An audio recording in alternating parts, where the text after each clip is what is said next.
On Sunday afternoon, the 12th of March 2006, 39-year-old Michael Zamidi Jr., known as Mike, was riding his ATV. In Freedom, New Hampshire, he glided across a huge frozen lake. Mike smiled as the cold air nipped at his cheeks and felt sharp in his lungs with every breath. Totally enjoyed it here. Mike resided in Wakefield, Massachusetts, 2 hours away for most of the year. Freedom was his escape. His parents owned a summer home on this lake, and he had come here his whole life. He felt at home in this tiny, tranquil lakeside hamlet where his real-life stress could melt away. Mike recently took a big stride. His parents lived just down the street from his Freedom vacation home, which he acquired. This purchase was huge for him. It signified his triumph. Mike owned a Wakefield cement contracting business. He spent years creating all-state concrete pumping, countless long days, and restless nights. He wanted to provide his wife, Michelle, and 3 children a good life. This second mansion, this lakeside refuge, proved he had succeeded. He succeeded. Success was costly. His marriage was also deeply strained by his concrete industry work. As boss, he had all the responsibility and brutal hours. He traveled often. This left Michelle and the kids mostly alone. She handled most of the children, housework, and juggling while he worked. She had lately informed Mike that his frequent absence, no matter how much money it brought in, was hurting her and their family. These ideas ran through Mike's head as his ATV skimmed the ice. Success, stress, marriage. He was attempting to comprehend it. He saw it then. He saw another ATV approaching from across the lake. His gut nodded as it approached. He recognized the driver. Sean Fitzpatrick was his other marital issue. Sean was their lakeside neighbor. He was the Zamidi family's close buddy for years. He resided in Freedom year-round after retiring. Sean was always around when Mike and his family visited. He came over for dinner and barbecue. On his boat, he took the kids. Mike's kids called him Uncle Sean because he was so present. Last summer, Mike found something that ended their friendship. He discovered his wife Michelle was cheating with Sean. Mike was devastated by the finding. Everything felt like it had shifted in his universe. Despite the treachery, Steve and Michelle decided to stay married. Still in love, they had 3 kids to consider. They started therapy together to repair things. Mike and Sean had no relationship. Mike hadn't spoken to Sean since learning. Mike disliked conflict. He found it easy to avoid Sean and rebuild his life with Michelle. Mike didn't want Sean coming right for him. He instinctively throttled his ATV, turned it around, and sped off. It was too late. Sean waved him down as he slowed. Mike felt shackled. He reluctantly stopped his ATV and waited for Sean. Sean skipped small conversation. He looked at Mike and stated he was delighted he met him. He wanted to apologize to Mike for last summer with Michelle. He acknowledged it wasn't okay and hoped they could go on. Sean's sincerity surprised Mike. Mike said, "You know what? It's all good," without meaning it because he despised awkward situations. Not everything was good. However, expressing that ended this awkward conversation the fastest. Mike really wanted to leave Sean and return home. He instructed Sean to hurry because Michelle needed him to pack the car. Before Sean could respond, Mike turned his ATV around and drove it back across the ice, leaving him alone on the frozen lake. Mike entered his holiday home 15 minutes later. He observed a row of nicely packed and zipped luggage beside the door first. He smiled within. Michelle had finished everything. Soon after, she entered and kissed him. He was assured the youngsters were finishing up cleaning their rooms and would leave soon. Suddenly, a car horn beeped twice outside. Michelle rolled her eyes and laughed. They both knew who it was. Must be Mike's parents. His parents spent the weekend in Freedom at their house down the street. The 2-hour trip back to Wakefield was also planned. Michelle laughed because the family joke was that Mike and his father couldn't go a day without chatting. Michael Sr., Mike's father, shared more than his name. Both father and son were best friends and business partners. Mike Jr. ran Allstate Concrete, owned by Michael Sr., a true family company. Mike had never considered alternatives. He jumped right into the concrete industry after high school and worked with his dad ever since. Like any business, the company struggled over time. Previously, a former employee filed a difficult case. Overall, Allstate Concrete was a success. Today, business was flourishing. Their time and resources were being consumed by a large Boston construction project. Outside, Mike visited his folks and talked shop with his dad. He asked Michael Sr. if he had called Chester Roberts, their employee. Mike asked Chester to join him in the office the next morning with his dad. Chester was their part-time driver and handyman. He was their most reliable worker in his early 50s. Chester was the first person they called during busy weeks. Mike was relieved when his dad claimed he'd spoken to Chester. They were ready for tomorrow. They parted ways after a few more minutes of talking. Mike Jr. assured his dad he'd see him in the morning, then walked inside to pack his family. The next morning, Monday, March 13, Mike Jr. drove his vehicle into Wakefield's Allstate Concrete parking lot before 8. He arrived on time. Being the first, he saw a light rain falling. He jumped out, ran across the wet pavement, and unlocked a side door next to a huge garage bay door. The Allstate building had a huge garage. Their cement trucks could pull through its 3 massive roll-up doors. Mike and his father handled all the paperwork and administrative responsibilities in a small office on the second floor. Mike took the metal stairway to the office after entering the vast, quiet garage. He relaxed into his desk chair and considered the week's itinerary, logistics, and mental to-do list. He heard another car enter the parking lot minutes after. Mike assumed it was his father. Chester was another employee who walked to work. He lived close. Mike then heard the basement door open and footsteps go up the stairs. Another truck entered the Allstate Concrete parking lot minutes later. Senior Michael. After parking his truck next to his son's, he ran for the side door to escape the rain. He pushed the door, but it didn't open. It stuck. It opened a few inches. Confused, he looked through the crack to see what was preventing it. His blood chilled. He froze. A man lay face down on the concrete floor in a dark, spreading pool of blood. The garage was dark, so Michael Sr. couldn't see the man's face. He had no idea who it was, but he knew it was not his son with painful certainty. Mike Jr. was a huge, broad-shouldered man, yet even in weak light showed a lesser physique. Michael Sr. felt his heart pounding his ribs. He could only retreat from the door, get his phone, and contact 911. Panic ensued after he hung up with the dispatcher, who promised help. He couldn't wait in the rain. A man was dead or dying in his business. His son was supposed to be there. It was his son's truck in the parking lot. He must enter. Mike had to be found and checked on. Michael Sr. staggered past the blocked side entrance and went to a wide roll-up garage door.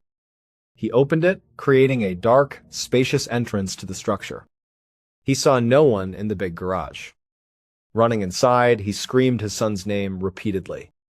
No one answered. Mike! Mike! Just the sound of his furious speech in the vast, empty space. His son was absent from the ground floor. Michael Sr. sprinted for the stairs and took them 2 at a time to the second-floor office, his heart racing. He froze when he entered the office. The world stopped turning. Mike Jr., his son, was bloodied and collapsed in the office desk chair. After an hour, Massachusetts State Trooper Kevin Baker pulled up to Allstate Concrete in his cruiser. He saw police swarming the enormous industrial facility. Yellow caution tape surrounded the property. At least a dozen Wakefield Police Department crime scene techs and officers collected evidence by entering and exiting an open garage door. Trooper Baker was with the state police, not Wakefield. Massachusetts state troopers led homicide investigations with local police as usual. Baker believed this case needed all the aid it could get. Violence like this wasn't common in Wakefield. It was a lovely, safe hamlet 10 miles north of Boston. In this little village, everyone knew each other. Double homicides were rare here. Baker got out of his car and searched for the leader. His wait was short. Detective Richard Cass of Wakefield Police rushed over and introduced himself. Cass told Baker to follow him to the open garage bay and gave him a quick update. 2 dead men were inside. Both were shot. The company's owner, Michael Zamiti Sr., found them around 8 this morning. Baker followed Cass into the huge garage. They approached the first victim, face down on the concrete floor inside the smaller side door. Cass identified the victim as 51-year-old Chester Roberts. Allstate hired him as a part-time truck driver and handyman. It was easy to spot him. Chester was a famous local who did odd jobs around town. He was known to Detective Cass. Baker saw Chester was shot in the back as he kneeled by the body. It appeared to be a shotgun burst. Pellets showed the spray pattern. No other injuries, struggle, or defensive wounds on his hands or arms were apparent. Baker rose and surveyed the garage. He saw no robbery signs. Unused, pricey equipment was outside. Nothing fell or was displaced. Chester's killer seems to have sneaked up behind him and shot him without his knowledge. Baker checked the doors and windows for a while. There were no traces of forced entry again. It didn't matter much. Chester probably opened the building for the day, and the killer followed. After surveying the first floor, Baker told Cass he was ready to visit the second victim upstairs. Baker followed Cass into the second-floor office where 39-year-old Mike Zamiti Jr.'s body was found. Detective Cass whispered that he knew Mike, like Chester. This office scene was awful. Mike wasn't shot once in the torso, like Chester. Shot in the chest and face. Shotgun bursts were catastrophic. Blood covered his desk, chair, and paperwork. Mike was practically unrecognizable. Baker was struck by more than the gruesomeness. Body posture. Mike remained slouched at his desk. It looked like execution. The killer seems to have entered the office with one goal: to kill Mike Zamiti. They touched nothing else. They entered and shot him in the face before he could stand up. This was deeply personal and deliberate. Baker developed a theory as he thought about this. Mike Jr. was presumably the first casualty. He was shot before Chester got at the building. Mike would have heard a shotgun explosion downstairs otherwise. He wouldn't have sat comfortably at his desk, surprised. Mike being shot first would strengthen the perception that he was the main target. Other than the awful brutality, the crime scene was tidy. The killer left no bloody tracks, smudges, or traces of searching beyond the victims. Baker quickly considered one idea. Italian-American construction family Zamitis. Fit a stereotype. He told Cass he wondered if this was a professional mob hit. While listening, Cass seemed attentive. He said Baker he knew the Zamitis well and that Mike Jr. and his father were decent people. He didn't think they'd be involved in mafia deals. But he admitted it was plausible, especially because Allstate Concrete was one of the Big Dig contractors. Baker's ears perked up immediately. The Big Dig was America's largest and most expensive construction endeavor. A Boston Harbor tunnel was a major project. However, the project was a civic nightmare. There were accusations of mafia involvement and corrupt payoffs from the outset, and it was years behind schedule and over budget. Baker now had to consider the possibility that the Zamitis had either become engaged in those shady transactions or crossed the wrong person at work. Baker believed the killer was a business associate, even if this had nothing to do with the mob. Someone who knew the company, building layout, and that Mike would be alone early in the morning was needed. Chester, the second casualty, was probably not intended. Baker wasn't clear why Chester was slain.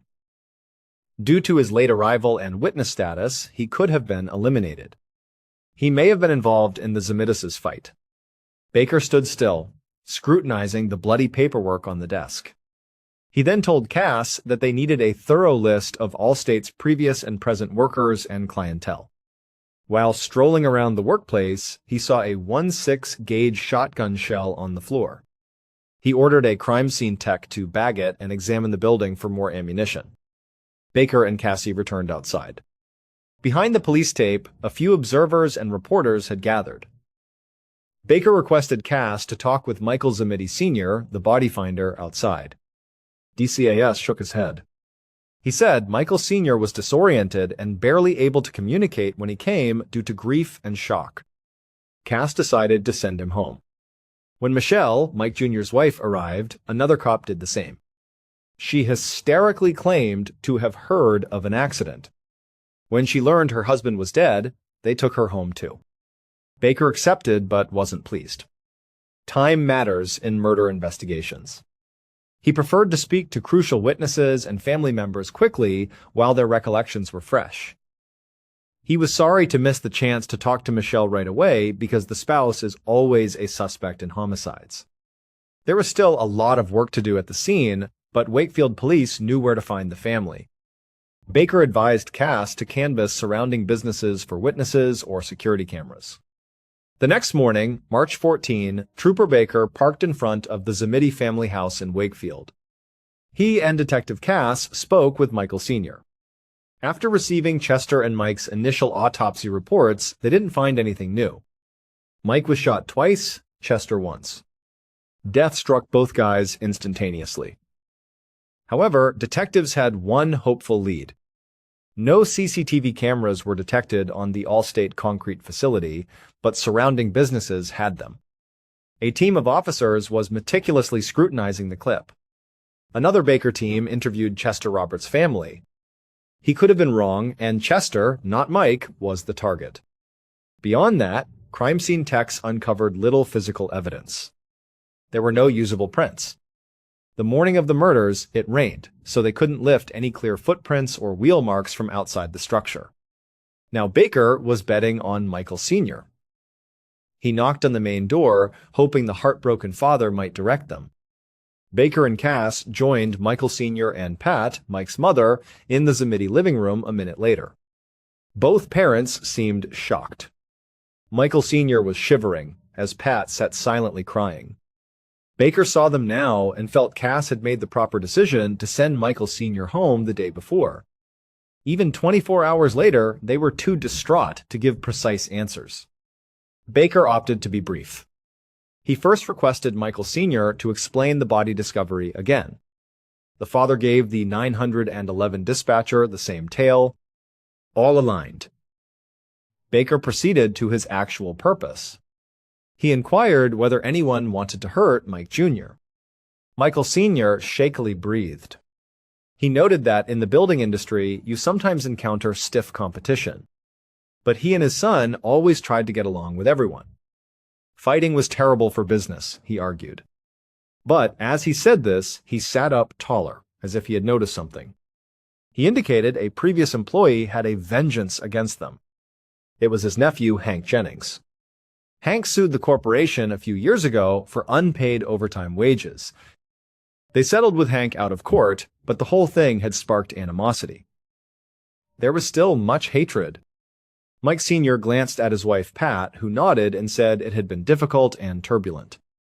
Baker meticulously recorded Hank's facts.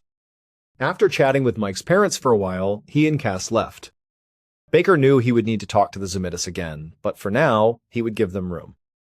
He and Cass had a new lead. They'd investigate Hank Jennings. Baker returned to Cass's Wakefield Police Department office 2 days later to review crime scene images and witness accounts. He was getting restless. After meeting Mike's parents, he hoped Hank Jennings, the bitter cousin, would be their guy. They dispatched officers to find Hank for an interview, but they hadn't found him yet. They had reached Mike's wife Michelle and questioned her at home. She didn't give them much information. She said she was home with her kids when her husband was murdered. She claimed she didn't know anyone who had hurt him. Baker and Cass examined Allstate Concrete's financial records but found no mafia connections. Still, they were better off than a few days earlier. Detectives reviewing surveillance footage from businesses near Allstate discovered something. One security camera faced the street in front of the Allstate building. The angle wasn't right to show the company's parking lot. It recorded all street entry and leave vehicles from the parking lot. Cameras captured Mike Jr.'s truck arriving at work at 7:39 a.m. 5 minutes later, an unknown green pickup truck arrived at 7:44. A few minutes later, Chester Roberts arrived on foot. The same green truck left the parking lot at 7:50. 12 minutes passed before Michael Sr.'s red truck arrived at 8:02. Massive break. The killer probably drove that green truck and killed Mike and Chester between 7:44 and 7:50 a.m. The video quality didn't show the driver or license plate, but knowing the killer's likely vehicle's make and color was crucial. They could narrow their suspect list. Just then, the desk phone rang. Baker watched Cass grab it. After listening, Cass looked confused. He thanked the caller and promised to arrive. He hung up and faced Baker. He claimed Michelle Zamidi was calling. She called to share new information she hadn't shared in her first interview. She said it was crucial. Baker and Cass sat across from Michelle in her living room again 15 minutes later. Baker saw her as a different person. She appeared horrified and grieving 2 days earlier. She looked incredibly nervous now. She fidgeted with a stack of condolence cards on the coffee table, touching her hair. Baker mentioned the cards, and Michelle nodded. Many friends and neighbors from Wakefield and their second home in Freedom, New Hampshire, had reached out. Michelle breathed deeply and got to the point. They were denied information, she said. She described her Freedom neighbor, Sean Fitzpatrick. She acknowledged having an affair with him. Baker was dumbfounded. The case was transformed by a secret love triangle. Sean and Michelle had a strong reason to avoid Mike. Michelle revealed that her husband knew about the affair before Baker could ask a follow-up. She described the therapy and how they had worked hard to save their marriage. She said she broke up with Sean a month ago. She added that Sean was furious. Baker looked at Cass. They shared a thought. They must speak to Sean Fitzpatrick now. Michelle was once again the top suspect after this new information. Maybe she wanted her husband gone to be with her lover. She may have told them this now to control the story before they found out. More evidence is needed to prove any of that. Michelle gave Baker Sean's contact information and address, and Baker said they'd contact her. Later that night, Baker and Cass returned to her office. A second officer was ready to provide a vital update. Baker immediately sent officers to Freedom, New Hampshire to interview Sean Fitzpatrick after speaking with Michelle. One of those officers returned to Wakefield to report his findings. Baker wanted simple answers first. Has Sean Fitzpatrick owned a green truck? Officer shook his head. Sean had a bright red truck, he said. The officer stated that Sean denied having an affair with Michelle when questioned. He said he and Michelle were close, but just family friends. The officers interviewing him never revealed that they knew he was lying, and Michelle had confessed everything. Baker almost laughed at this. He initially doubted Sean's denial.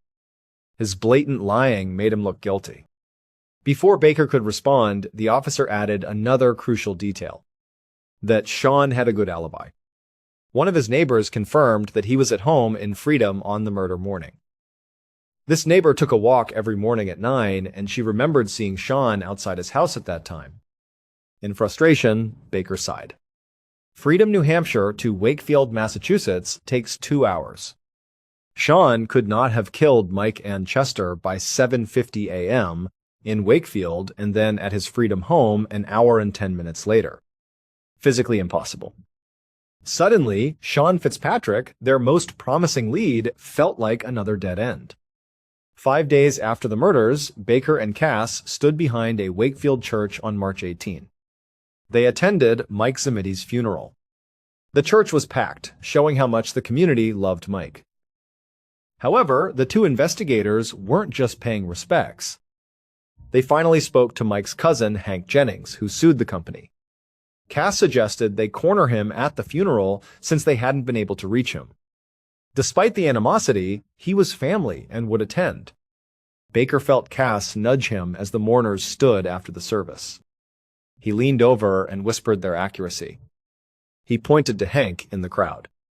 As people left the pews, the two investigators caught Hank before he could leave. Baker immediately saw Hank's body tense up as they blocked his path. He seemed ready to flee. Baker cut to the chase. His eyes widened when he said, "Hank, we need you to come with us and answer some questions." He shook his head and said, "No way." "Not without my lawyer."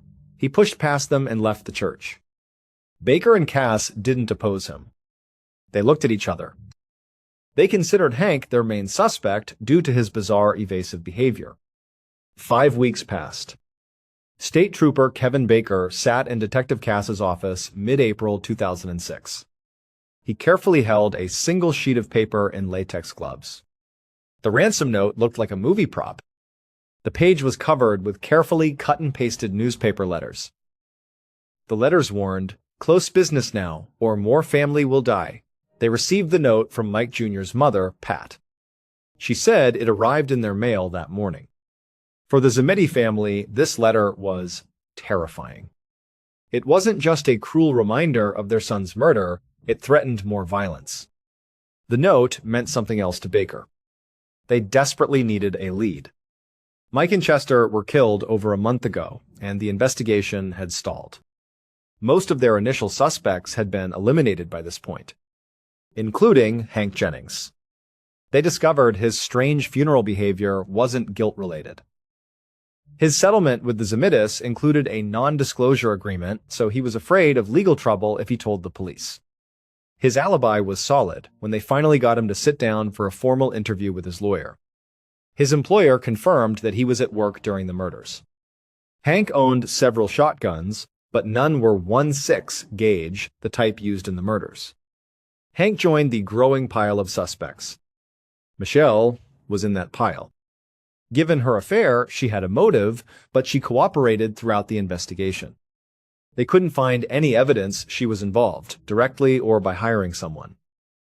A seemingly unbreakable alibi cleared her ex-lover, Sean Fitzpatrick, the most suspicious. He could not have been in two places. This threatening, ransom-style note seemed to confirm the investigation's initial theory that the murders were business-related and mob-related. Cass, a local, told Baker that rumors were spreading. Wakefield agreed that the mob theory made the most sense due to the Zemedis' Big Dig involvement. Baker wasn't convinced. They repeatedly examined the Zemedis' financial records and found no shady deals or mob ties. Additionally, this note felt wrong. A newspaper clipping note was silly and performative, not professional organization style. It seemed like someone was trying to make them think it was the mob to derail the investigation. Even if it was a red herring, the note was shocking. Because the sender may have left fingerprints or DNA on it, Baker carefully placed the note in an evidence bag. Cass sent it to the crime lab for analysis. Baker expected lab results to take time. While they waited, he re-interviewed every suspect and witness in case they missed a small, seemingly insignificant detail. Baker sat alone at Cass's desk a few days later, reading a witness statement for the 100th time. New evidence had re-energized the investigation, and he felt optimistic for the first time in weeks. They received preliminary forensic results from the threatening letter. Better yet, the lab found DNA and a partial palm print on the paper. Now, they needed a suspect to match it. The office door flew open, and an excited Detective Cass barged in. He had news after hanging up the phone. About Sean Fitzpatrick's alibi. The neighbor who walked every morning at 9 a.m. called the station. She wanted to modify her statement. She wasn't sure she saw Sean at 9. She thought she saw him later in the day after thinking about it. One phone call changed everything. A seemingly solid alibi had collapsed. Instantly, the murder day timeline was open. Sean could now have driven from Freedom to Wakefield, murdered, and returned. After realizing this, the investigators remembered another thing. The condolence cards on Michelle's coffee table came to mind. Baker and Cass walked up Michelle Zemedi's front steps an hour later. Knocked on her door. They asked for permission to enter and retrieve a small object from her home when she answered. As usual, Michelle agreed, confused but cooperative. After passing her, they found the condolence card they were looking for in that pile. The card was from Sean Fitzpatrick. They thanked Michelle, carefully placed the card and envelope in an evidence bag, and left. The crime lab received it directly. When the test results came back, Baker and Cass knew they had solved the case. Police believe this happened on the 13th of March 2006, based on the new timeline, DNA evidence, and witness statements. Sean Fitzpatrick silently climbed Mike Zamity's office's metal staircase at 7:45 a.m. He carried a 1.6 gauge shotgun and had a racing heart. He was anxious but determined. His mind told him Mike Jr. must go. The only way, he entered the office without hesitation. It opened, and he raised the shotgun. Mike sat at his desk. He turned when the door opened and saw his neighbor, his wife's ex-lover, with a gun pointed at him, shocking and confusing him. Sean shot Mike in the face and chest before he could react. Mike sank in his chair, dead. Sean ran down the stairs, adrenaline rushing. However, he froze at the bottom of the stairs. He heard outside footsteps approaching the building's side door. Others were coming. Sean instinctively hid in the shadows of the large garage, his mind racing to see who it was. A man entered shortly after the door opened. It was Chester Roberts. Sean jumped out of his hiding spot and shot Chester in the back before he could react. Chester fell silently. Sean stood stunned for a moment. He hadn't intended to kill again. Mike alone was targeted. Now another body lay on the floor. He couldn't stay. More people may arrive at any time. He ran from the building and jumped into the green pickup truck he stole from a Freedom neighbor who was away. He left the Allstate concrete parking lot in under 10 minutes. He drove with white-knuckled steering wheel grip. He felt terrible about what he did and knew he should feel guilty. However, he only felt profound relief. Now, he believed he could be with his soulmate. When Michelle tried to break up with Sean, she told him she would only leave her husband if Mike did or suffered. Michelle did it to end the affair and let him down easy. Sean saw it as a suggestion and green light. So he did something to Mike. The pieces fell into place after Sean's alibi collapsed. He licked the envelope of his condolence card to Michelle, leaving DNA that matched the ransom-style letter. Sean wrote and sent that letter to deceive the police into thinking the murders were a professional mob hit. June 2006 saw Sean Fitzpatrick arrested. After being convicted of murdering Michael Zamity Jr. and Chester Roberts, he received 2 life sentences. The Zamity family had to deal with the loss of their son and the betrayal of a friend. Chester Roberts' family mourned an innocent man who was killed for arriving on time to work. Many thanks for watching. Comment your thoughts on today's episode. And remember, you can binge on our true crime playlist right now. Till next time. See you. Keith and Diane grew up in the exact same small rural town of London, Ohio. It was one of those places where everybody knew everybody and families had known each other for generations. They were high school sweethearts, the kind of couple you see in old yearbooks, and it just seemed natural that after high school, they would get married.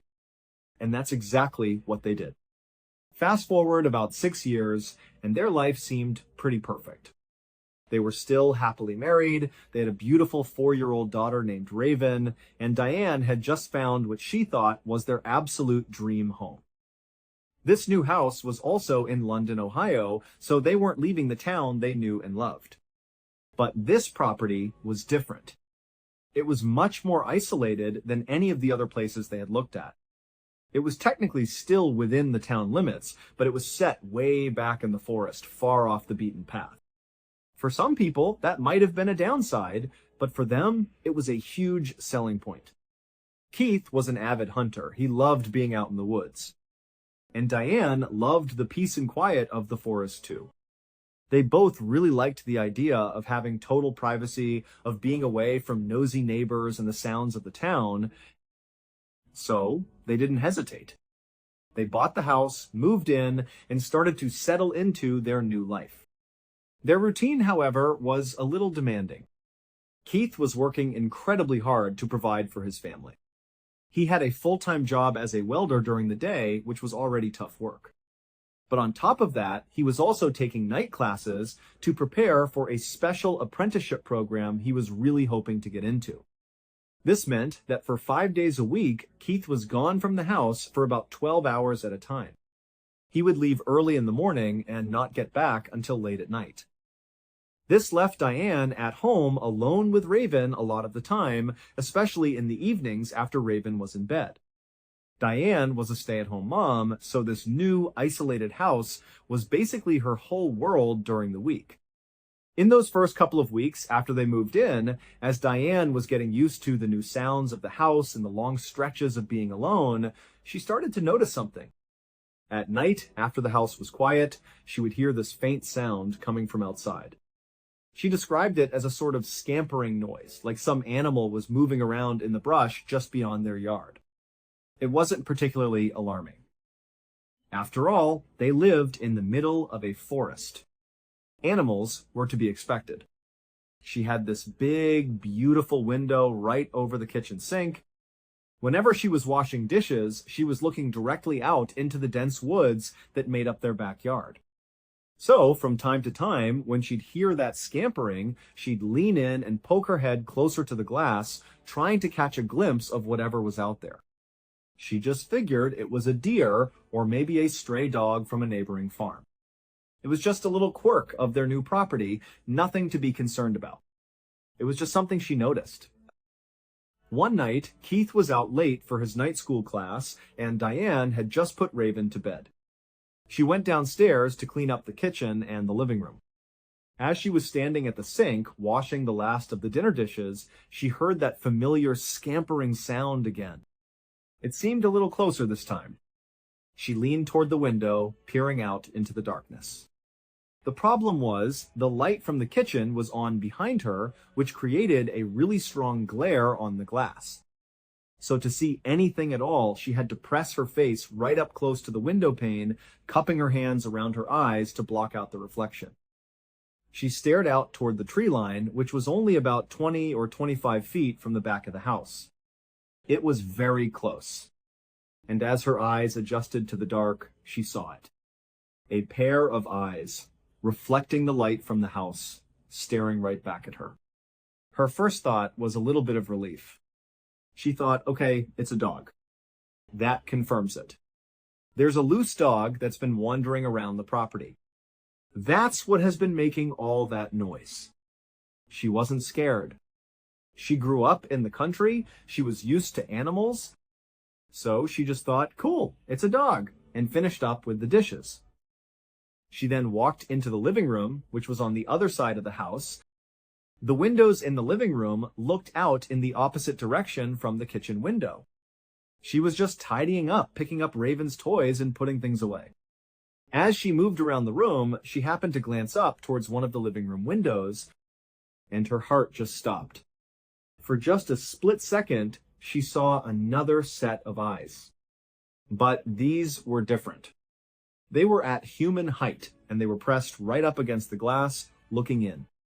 She only saw the reflection for a moment before she instinctively backed away, totally startled. The lights were on in the living room, so again, it was hard to see outside clearly. She started to doubt herself immediately. Did I really see that? Or am I just scaring myself because I'm alone out here? Her mind started racing. She tried to rationalize it. She went back into the kitchen, thinking she'd look out that window again. She was hoping to see the dog's eyes again, maybe further away. She thought if the dog was still there, it would somehow explain what she just saw in the living room, even though that wouldn't make any sense. A dog couldn't be that tall. She walked into the kitchen and slowly approached the window over the sink. She was leaning in, her head getting closer and closer to the glass, trying to see past the glare. And just as her forehead was about to touch the window, a face appeared. It came right up in front of her on the other side of the glass. It was a person's head with these glowing golden eyes looking directly at her. She was so horrified she stumbled backward and fell to the floor. She was on the ground, looking up, and this face was still there in the window, just staring in at her. She started scrambling backward on the floor, trying to get out of the kitchen and out of its line of sight. And at that exact moment, she heard the sound of car tires on their gravel driveway. It was Keith. Her first thought was a rush of panic. Oh my God, Keith is going to run into whoever is outside. She heard the car door open and shut, and then she heard Keith call out her name. She prayed it was really him. A moment later, he walked in and saw her on the floor of the living room, looking terrified. He immediately ran over to her, asking what was going on, what had happened. She tried to explain it through her panic. She told him she saw someone outside, that she thought it was a dog at first, but it wasn't. It was a person staring in the window. Keith listened, but he was skeptical. He's a hunter, he knows the woods. He knows they just moved into this isolated house. His immediate thought was that his wife was just a little scared of being so far out in the country by herself. He figured her imagination was probably getting the best of her. To calm her down, he grabbed a big flashlight and went outside. He walked the entire perimeter of the property. He shined the light into the tree line. He looked all around the house, under the windows, everywhere. He couldn't find a single footprint. He couldn't see any sign that anyone had been there at all. He came back inside and tried to reassure her. He told her he knew they had just moved in and that she was probably stressed being there alone so often with a huge forest right outside their door. He said she was going to hear animals and see things in the dark and that she shouldn't sweat it. It was probably nothing to worry about. But Diane was not okay with being told not to worry about it. She knew what she saw. It wasn't an animal, and it wasn't her imagination. About a month went by after that incident. Keith and Diane had stopped talking about it. There hadn't been any more strange occurrences at the house. Diane hadn't seen any more eyes in the windows. She hadn't heard any more scampering sounds. Life had kind of gone back to normal. Keith was still working long hours and going to night school. One evening, he was gone, and Diane was home by herself again. She was in the kitchen and found herself subconsciously looking out that same window over the sink. This time, she didn't hear any scampering or anything to warn her. Without any warning at all, she saw a set of eyes just suddenly appear at the edge of the window right where the woods began. She saw them dead on, and this time there was no doubt. She immediately backed away from the window, her mind racing. Her first and only thought was that she had to protect Raven, who was asleep upstairs. Her next thought was a tactical one: turn off all the lights in the house. If the house was dark, the person outside couldn't see in. So, terrified but determined, she ran through the downstairs of the house, flipping off every single light switch. The last light she had to turn off was in the living room. She stood with her back pressed against the wall, her hand on the switch. As she hit the switch and plunged the living room into darkness, her eyes adjusted. And because it was now dark inside, she could see outside with perfect clarity. And what she saw made her blood run cold. Standing there, with its body pressed right up against the living room window, was a human figure. It had those same orange glowing eyes at eye level, and it was looking directly into the room right where she had been standing just seconds before. She was horrified. She started sliding along the wall, trying to make her way back into the kitchen without making a sound. They had a landline phone mounted on the wall in the kitchen, and she knew she had to get to it. As she moved, she tried to keep an eye on the figure at the back window. From her angle, she could just see the silhouette of its shoulder.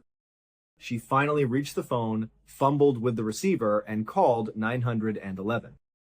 She whispered to the operator that there was someone outside her house, and they wouldn't go away. As soon as she hung up the phone, she watched as the silhouette of the shoulder disappeared from her view. She peeked her head back around the corner into the living room, and the figure was gone. The yard was empty. The house was completely silent for a moment. And then she heard it. She heard clear, heavy scampering sounds, like someone running, circling the entire house.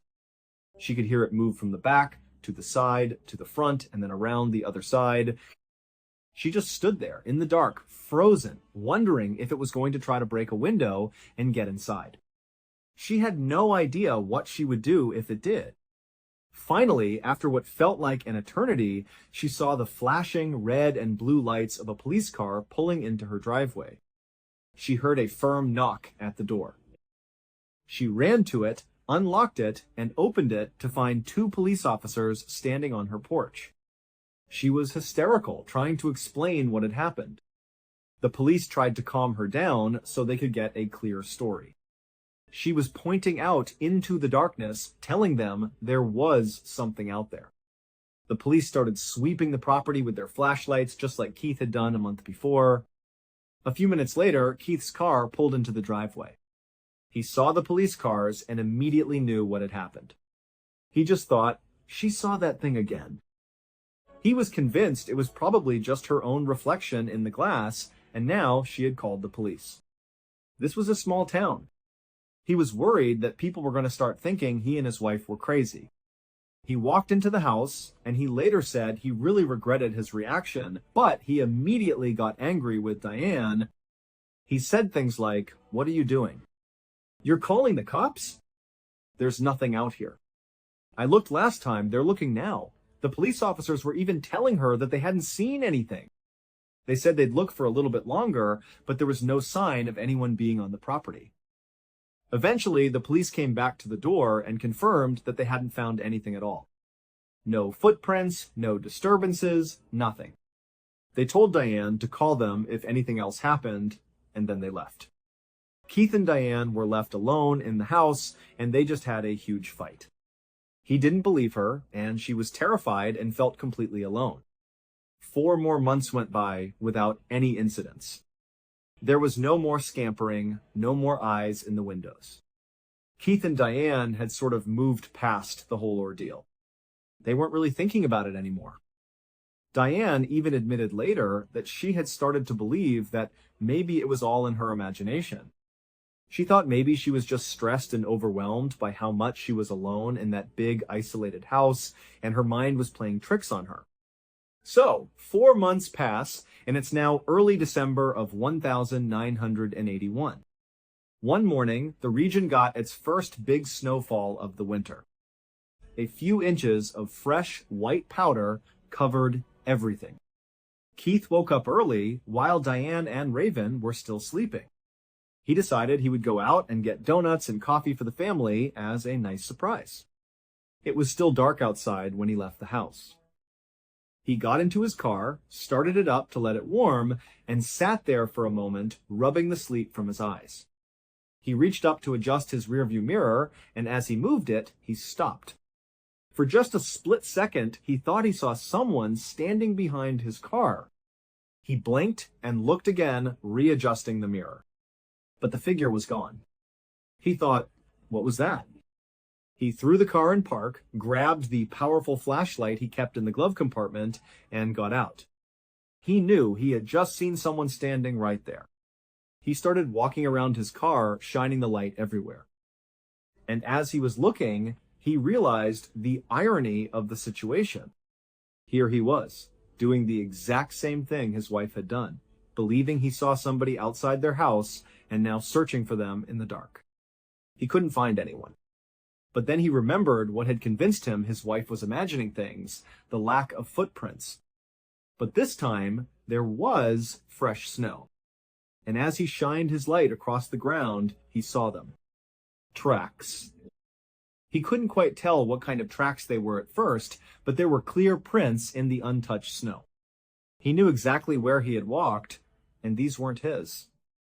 He started following them, thinking they would lead him to a person or maybe an animal he didn't know. The tracks led from behind his car right up to the side of his house. And then they just stopped. He stood there, confused, shining his light on the last set of prints.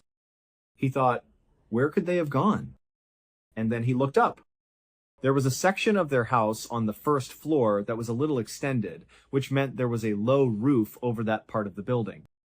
And he saw that the footsteps went from the ground up onto that first floor roof. Then they continued up to the second floor roof and went over to the other side of the house. He was just stunned. Who does that? What kind of person climbs onto someone's roof in the middle of the night? He walked around to the other side of the house looking for more prints on the ground, but he couldn't see any. He was just staring up at the top of his house thinking, am I going crazy? There's something on my roof. What is going on? At that moment, he finally believed his wife. He ran inside and immediately called his hunting buddy Dennis. Dennis was the only person who lived relatively close to them. Keith told him, you have to come over here right now. I've got something really weird going on. I think someone is stalking my house. I can't be sure, but you've got to come over. Dennis didn't hesitate. He said he'd be there in a minute. When Dennis pulled into the driveway, Keith was already outside waiting for him, holding his hunting rifle. Dennis got out of his truck and asked what in the world was going on. Keith quickly explained and showed him the prints. He pointed up at the roof and said, someone jumped onto my roof. Someone is on my roof. I don't know what's happening, but I think someone is up there. As they were standing there talking about it, they both heard a loud thump. It was the sound of something heavy landing on the ground from a pretty high distance, and it came from the other side of the house. They both ran around the house, rifles ready, and when they got to the other side, they saw two clear footprints in the snow. But they were about 20 feet away from the edge of the house. This meant that whatever was on the roof had not only jumped down 2 stories to the ground, but it had also jumped 20 feet out away from the house in a single leap. There were no other footprints between the house and where these 2 prints were. They had just heard it land, and then it must have run off into the forest. Dennis and Keith just looked at each other, completely baffled. Dennis asked, what do you want to do? Keith replied, let's go after it. Now, these 2 men were experienced hunters. They knew these woods like the back of their hands. They immediately started following the tracks into the forest. And right away, they noticed 2 very strange things about the footprints. First, they were huge. They measured them later, and they were about 14 inches long. Second, it appeared to be a bipedal creature. The tracks were from something moving on 2 legs, not 4. They were trying to wrap their heads around it. What kind of person would be able to get on the roof like that and jump that far? And what kind of animal runs around on 2 legs and has a 14-inch track? They had no idea what to make of it. Was it a person? Was it some kind of creature? They didn't know. So they just kept following the tracks deeper and deeper into the woods. The whole time they were tracking it, they both had this awful sensation that they were being watched. From time to time, they would hear a sound a ways ahead of them, like a big animal moving through the trees, but they could never quite catch up to it. At one point, they started hearing noises behind them. And they started to wonder if it was possible that this thing had run ahead of them and then looped back around and was now tracking them. They were feeling really unsettled. They had been following the tracks for hours and were about to just give up and go home. They followed the trail to a clearing, and in the middle of the clearing, they found something neither of them had ever seen before, a tiny, run-down cabin. And they could see that the tracks they had been following led right up to the front door. They followed the prints all the way to the cabin, and the tracks stopped right outside a single door. The door was shut. They stood there for a moment, thinking, what kind of animal can open and shut a door? It had to be a person. Dennis started banging on the door, yelling for whoever was inside to come out. He was shouting things like, we know you were at Keith's property. Get out here. We followed you. We know it's you. There was no sound from inside. No movement at all. They tried looking in the windows, but they couldn't see anything. Then Keith had a moment of clarity. He realized this was a bad look for them. They had tracked this person to their home, and they were standing outside with guns. They couldn't be there. They needed to leave and just let it go. After a few more choice words for the person inside, they left. They decided not to go back through the woods. They walked to the nearest road they could hear nearby and found a payphone. Keith called his father, who came to pick them up. When they got in the car, Keith's dad saw the rifles and asked what was going on. Keith and Dennis explained the whole story, and they described the cabin in the woods they had just been at. And Keith's dad said, "Oh, I know who lives in that cabin. It's this guy who works at the tire shop. He's a loner type, an older guy. Nobody really knows much about him." Dennis immediately said they had to go to that tire shop. He wanted to get a look at this guy. Keith was a little hesitant. He didn't want to blow this out of proportion, but they ultimately decided to go. Their plan was to bring a beat-up old tire to the shop and ask to get it repaired, just as an excuse to see the person who apparently owned the cabin. So they drove to the tire shop. They knew the person at the front desk wasn't the guy they were looking for. It was the mechanic who worked in the back. They handed the tire over, and the front desk guy yelled back into the garage, "Hey, George, come out here, you got a tire." Keith would later describe George as coming out of the shadows. He was a huge man, about 6'5" and older. He looked up at Keith and Dennis, and he had these striking orange eyes. Keith said it was the most distinctive set of eyes he had ever seen. And as George looked at them, there was a moment of clear recognition. George was looking at the two men who had just tracked him to his house. And Keith and Dennis were looking at him thinking, "We know it was you." They all knew. George looked down, grabbed the tire without a word, and walked back into the garage. When he was finished fixing it, he just rolled it out to the middle of the floor, staying in the shadows. Keith and Dennis were sure that he didn't want to show his face again. He knew that they knew. They paid for the repair and left, totally weirded out. It was so strange. He was an old guy. He kind of fit the description. He was big enough to have 14-inch feet, but none of it really added up.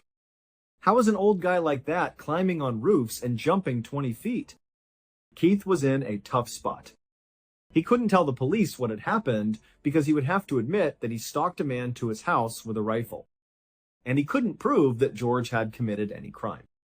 And he didn't want to tell his wife. He knew she would not only have a huge "I told you so" moment, but she would immediately want to move. And he just didn't have the money to sell their new house and move again. So he decided to just keep it to himself and hope that he never ran into George again. For a few months, there were no more sightings of anything strange at their house. Then, in March of 1982, about 3 months after their encounter with George at the tire shop, Dennis showed up at Keith's house unexpectedly. He told Keith to get in the car. He wanted to show him something. Keith got in, and as they started driving, he could tell that Dennis was taking him toward George's cabin in the woods. Keith told Dennis they couldn't do this. They couldn't go to this guy's house again. They knew he did it, but what were they going to do about it? And Dennis just looked at him and said, "No, I just found out that George died. He's dead. So we can go check out his place now." Keith felt a little bad about it, but he was also incredibly curious. So he agreed. They started driving down the access road that led to George's cabin, and they found a police car parked in the middle of the road, blocking it. It turned out that Dennis knew the cop. He got out and explained the whole strange story about the cabin and how it related to them. At first, the cop was very reluctant to share any information about why he was there or what was going on. But eventually, he relented. The officer said, "Actually, I'm here because there is some strangeness with this cabin. We don't really know what to make of it. If you want, I can give you a quick peek at what it looks like inside." Keith and Dennis were super intrigued. They said yes, absolutely. So the officer led them into the tiny cabin, and there was almost nothing in it. There was a single chair and a small table, and that was it. There were no personal effects, no food, no clothes, nothing. It was just this empty, tiny space. Keith and Dennis were shocked. This guy was living like a complete hermit. They thought that this was what the cop was talking about when he mentioned the weirdness of the cabin. They were saying how crazy it was that George had lived like this for 40 years. But the cop said, no, that's not the weird part. He walked over to a sheet that was hanging down against one of the walls. He said, that's the weird part. He reached out, pulled the sheet aside, and revealed a sliding metal door. The officer slid the heavy door open, and they were immediately hit with this overpowering smell, like a gross, wet dog. They stepped inside.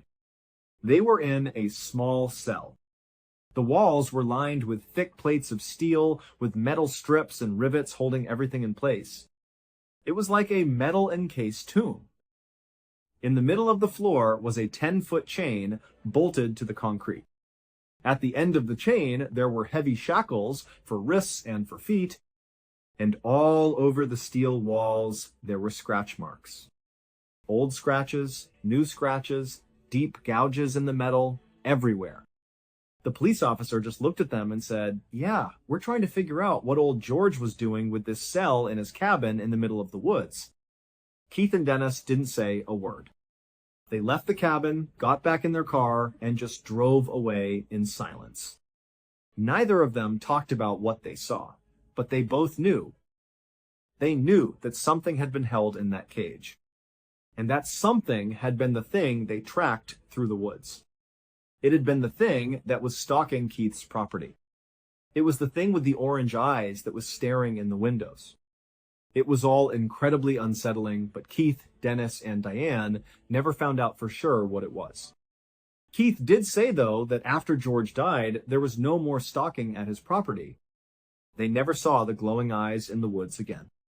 So no matter what it was, something was showing up at Keith and Diane's house, looking in their windows and stalking them. Something made those huge tracks, got on the roof of their house, ran into the woods, and made its way back to George's cabin. We don't know if that something was just George himself, or if it was some creature, some animal that he was keeping in that cage, or if it was something else entirely. Thank you so much for watching. Let me know what you thought of today's episode in the comments. And remember, we have a whole playlist of true crime episodes ready for you to binge right now. Until next time, see ya. Every single day, we make hundreds of small, seemingly insignificant decisions.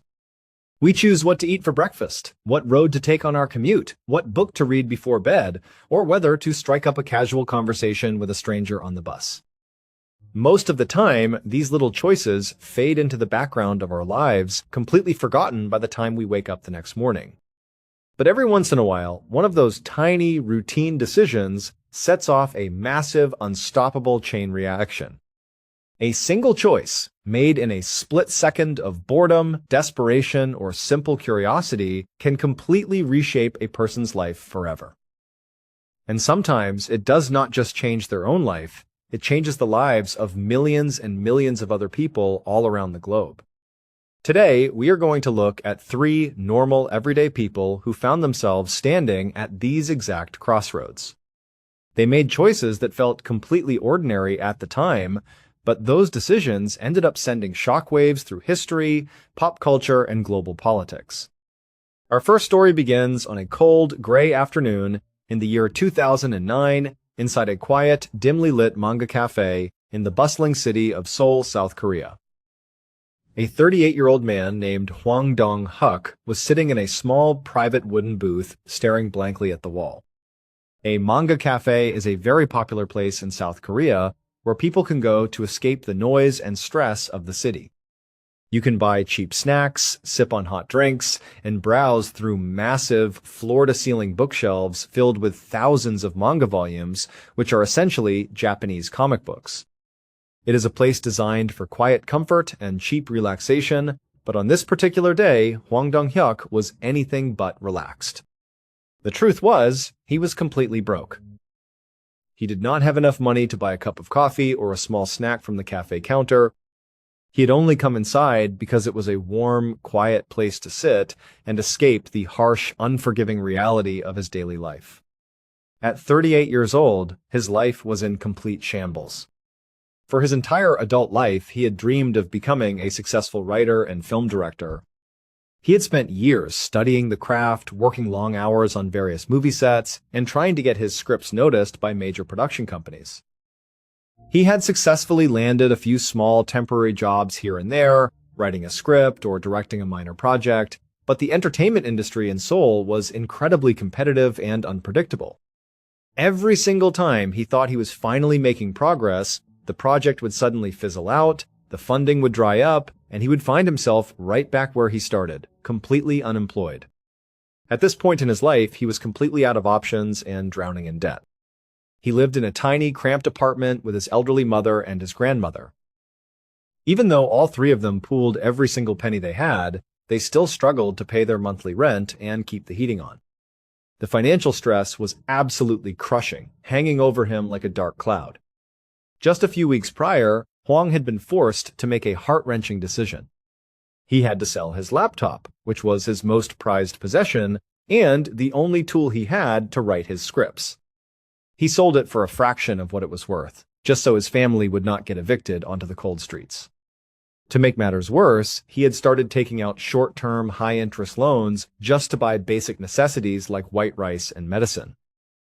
He had absolutely no way of paying them back, and the debt was piling up like a mountain, with predatory debt collectors constantly calling his phone. The anxiety was so intense that he could barely sleep. The only way he could find even a temporary moment of peace was to escape into the world of manga. So, on this afternoon, he went to the cafe's library shelves, searched through the volumes, and pulled down a copy of his absolute favorite manga series. It was a highly controversial and incredibly violent survival story called Battle Royale. The story follows a class of high school students who are forced by a ruthless authoritarian government to fight each other to the death on a deserted island until only one survivor remains. The manga was notorious for its graphic violence and dark psychological themes, but to Hwang it was a masterpiece. It was so over-the-top and dramatic that it allowed him to completely forget about his own miserable life, if only for an hour. As he sat in his booth, turning the pages and reading the story for the 20th time, a sudden thought struck him. He looked at the pages, showing characters fighting for survival, and then he thought about his own desperate situation. He thought about the crushing weight of his debt, the feeling of absolute hopelessness, and the sheer desperation that consumed him every single day. He realized that there were millions of people in South Korea and all over the world who were experiencing this exact same kind of financial desperation. And then he had a massive epiphany. What if he wrote a story that combined the extreme high-stakes survival elements of Battle Royale with the harsh modern reality of extreme poverty? He started thinking about his childhood, playing innocent street games like the Squid Game, Red Light, Green Light, and the Dalgona Candy Challenge with his friends. Back then, the only stakes were who got to be the king of the playground. But what if, instead of high school students forced to fight by a government, the story was about ordinary, deeply indebted adults who willingly signed up to play these innocent childhood games for a massive cash prize? They would know that losing meant death, but their real lives were already such a living hell that they were willing to take the risk. The idea was so brilliant and so raw that it made his hands shake. He did not have his laptop anymore, but he had a cheap pen and some scraps of paper. He leaned over the table in his booth and began to write furiously. He sketched out characters, came up with ideas for different games, and outlined a complex, dark narrative about human nature and greed. He wrote for hours and hours, completely losing track of time. By the time the cafe manager tapped on his shoulder to tell him they were closing, Hwang had a complete, detailed outline of a brand new world. Over the next several months, Hwang worked tirelessly to turn this outline into a full, polished script. He had to write much of it by hand on yellow legal pads, but he poured his entire soul into it. He was absolutely convinced that this script was his masterpiece, the one project that would finally pull his family out of poverty. But when he finally finished the script and began pitching it to investors and production studios, his dreams were completely shattered. Every single buyer he met with rejected it immediately. They told him the script was way too weird, far too dark, and completely unrealistic. They said that a story about desperate people murdering each other in children's games was too grotesque for television and that no mainstream audience would ever want to watch it. For 10 long years, Hwang Dong-hook carried that script with him everywhere he went. He remained broke, his family continued to struggle, and he was forced to take on low-paying menial jobs just to survive. He often had to skip meals, and the shame of being unable to support his mother and grandmother ate away at him. But despite all the rejections and the constant self-doubt, he refused to throw the script away. He knew in his gut that the story was powerful, and that people who had experienced real struggle would relate to the themes of desperation and survival. Then, fast forward to the year 2019. Out of nowhere, a major global production studio decided to take a massive gamble. They looked at Hwang's script and saw something unique. They bought the rights to the story and put it into production as a high-budget television series. 12 years after Hwang Dong-hyuk had sat in that manga cafe, broke and hopeless, his vision was finally brought to life. In September of 2021, the show premiered. Almost overnight, the series became a monumental global phenomenon. It completely dominated the internet, becoming the most-watched show in the history of the streaming platform. It sparked thousands of memes, merchandise lines, and discussions about economic inequality in modern society. The show ultimately generated over $900 million in value for the production company. And as for Hwang Dong-hook, his life was changed forever. He was finally able to pay off all his debts, buy a beautiful home for his mother and grandmother, and secure his place as one of the most respected writers and directors in the industry, even winning a prestigious Emmy Award for his direction. The manga series that started it all was Battle Royale, and the global phenomenon that Hwang created was called Squid Game. It all happened because a desperate man with no money in his pocket made the simple decision to walk into a cafe and read his favorite comic book. It is truly amazing how a single afternoon in a manga cafe could lead to one of the biggest television shows in human history. But now, let us travel back to a different time and place, to the hot summer of 1953 in the city of Memphis, Tennessee. Inside a small, unassuming brick building on Union Avenue, a 30-year-old man named Sam Phillips was busy cleaning up his recording studio. The studio was called Sun Records, and it was Sam's pride and joy. Memphis was a city bursting with musical energy, a place where gospel, blues, country, and rhythm and blues were constantly blending together on the street corners and in the local clubs. Sam was a deeply passionate music lover who believed that the big, established record labels in New York and Los Angeles were completely out of touch with the raw, authentic music of the American South. He wanted to capture that raw energy, but he did not have the money or the connections to sign big-name acts. So, Sam came up with a very unique and highly unusual business model. He decided to open up his recording studio to absolutely anyone who walked off the street. He set up a policy where anyone could walk into Sun Records at any time, hand him exactly $4, and in exchange, Sam would record them professionally and press their song onto a double-sided acetate disc. Sam hoped that by casting such a wide net, he would eventually find a rare, undiscovered talent, a star that could put his studio on the map. But the reality of this business model was incredibly grueling. Most of the people who paid the $4 were not talented at all. They were amateur singers who sang completely out of key, played their instruments poorly, and left Sam sitting in the control room with a massive headache. On this particular summer afternoon, Sam had just finished recording a local church choir, which had gone reasonably well, and now he was sweeping up the dust, wrapping up heavy microphone cables, and resetting his recording equipment, hoping that someone interesting would walk through the door. And then, the door opened, and an 18-year-old kid walked inside. The kid was dressed in simple work clothes, covered in grease and sweat from his day job, and he had a cheap acoustic guitar slung over his shoulder. Sam had never seen him before, and right away he could tell the kid was incredibly shy. He stood near the entrance, nervously shifting his weight from one foot to the other, barely making eye contact with Sam.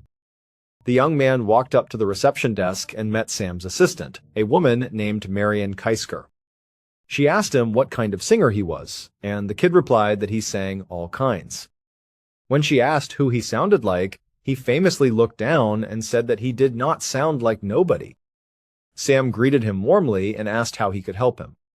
The young man cleared his throat and explained in a very soft, polite voice that he worked as a truck driver for a local electrical supply company called Crown Electric. He said that he loved to play the guitar and sing in his spare time, and that he wanted to use the $4 service to record a couple of traditional, slow ballads as a birthday gift for his beloved mother, Gladys. Sam, always welcoming, smiled and told him to step right into the recording booth. The kid handed over his $4, walked into the small booth, and positioned himself in front of the microphone. Sam went back into the control room, put on his headphones, and prepared himself for what he assumed would be a very average, mediocre performance. But the moment the kid struck the first chord on his guitar and began to sing, Sam's jaw practically hit the floor. The transformation was absolute. The incredibly shy, awkward teenager who had just been mumbling at the front door completely vanished. In his place was an artist of unbelievable depth and power. His voice was incredibly rich, warm, and filled with a deep, soulful emotion that seemed far beyond his 18 years. He sang the slow ballads with perfect control and a hauntingly beautiful tone that filled the entire studio. Sam sat in the control room, completely paralyzed, listening to this truck driver sing. He knew, without a shadow of a doubt, that he was listening to someone truly extraordinary. When the recording was finished, the young man stopped singing, and just like that, the magic vanished. He instantly reverted back to being a shy, polite teenager. He stepped out of the booth, thanked Sam quietly, took his newly pressed acetate disc, and walked out into the hot Memphis sun. Once the kid was gone, Sam sat in the silence of his studio, his heart racing. He reached for his notepad where he kept track of the people who came into the studio, and he wrote down a quick, urgent note to himself. It read, "Good ballad singer. Save." He knew he had to keep this kid in mind for the future. Fast forward to the summer of 1954, about a year after that fateful afternoon. Sam was back in the studio, working with a local country music band. They were trying to record a few tracks, but the session was going terribly. The band was talented, but they felt like their instrumental tracks were flat and lacked a strong, defining lead voice to pull everything together. They asked Sam if he knew of any vocalists in the area who might be able to help them. Sam's studio manager, who had been present during the young truck driver session the year before, immediately jumped in. She reminded Sam of the shy 18-year-old who had recorded the ballads for his mother, insisting that his voice was one of the best she had ever heard. Sam agreed and decided to give the young man a call. The kid was thrilled to get the invitation and rushed down to the studio to meet the band. But when they began to play, the session was a complete disaster. The young man was still a fantastic singer, but he and the band had absolutely no chemistry. They had just met, and they were trying to play standard, highly structured country and pop songs. The kid's slow, expressive ballad style did not fit the up-tempo, rigid rhythm of the band at all. It sounded stiff, awkward, and completely lifeless. Sam watched from the control room, feeling the tension rise. After several failed attempts, he could see that everyone was getting frustrated and tired. He decided to call for a quick break to let everyone clear their heads. The band members and the young singer put down their instruments and walked out of the live room to grab a cold drink and step outside. Sam walked into the adjacent control room to sit in silence and try to figure out how to salvage the session. The control room did not have a window looking into the live booth, so he was completely cut off from seeing what was happening in there. But then, through the heavy walls of the studio, Sam heard a faint sound. It turns out that the young singer had gone back into the recording booth alone while the band was still outside. He had picked up his acoustic guitar and started playing an old blues song called That's All Right, which had originally been recorded by an artist named Arthur Crudup. But the kid was not playing it like a traditional blues song. He was playing it incredibly fast, with a driving, bouncing, energetic rhythm that was completely unique.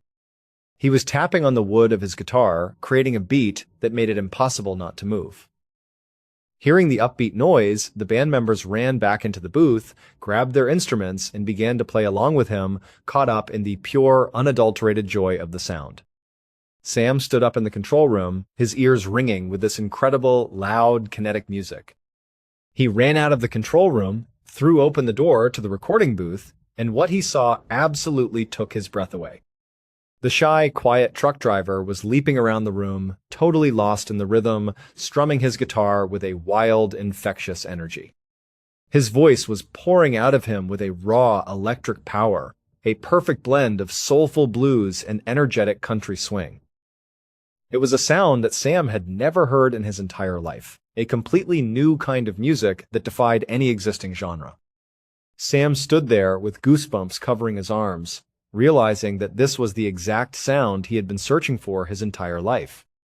He shouted to the band to keep playing exactly what they were playing, quickly turned on the recording equipment, and captured the track on tape that very night. When the song was played on a local Memphis radio station a few days later, the station was completely flooded with phone calls from listeners demanding to hear it again. The young truck driver became a sensation overnight, launching a career that would completely revolutionize the music industry and pop culture forever. The studio was Sun Records, and the young truck driver who spent $4 to record a song for his mother was none other than Elvis Presley, the future king of rock and roll. It is truly mind-blowing to think that the entire history of rock and roll was set in motion because a young man wanted to make a thoughtful birthday gift for his mother. But our third story takes us to a very different kind of arena, where a single, high-stakes decision in a boxing ring completely transformed a man's reputation and paved his way to leading an entire nation. Our story takes place on the evening of March 31st, 2012, in the city of Ottawa, Canada.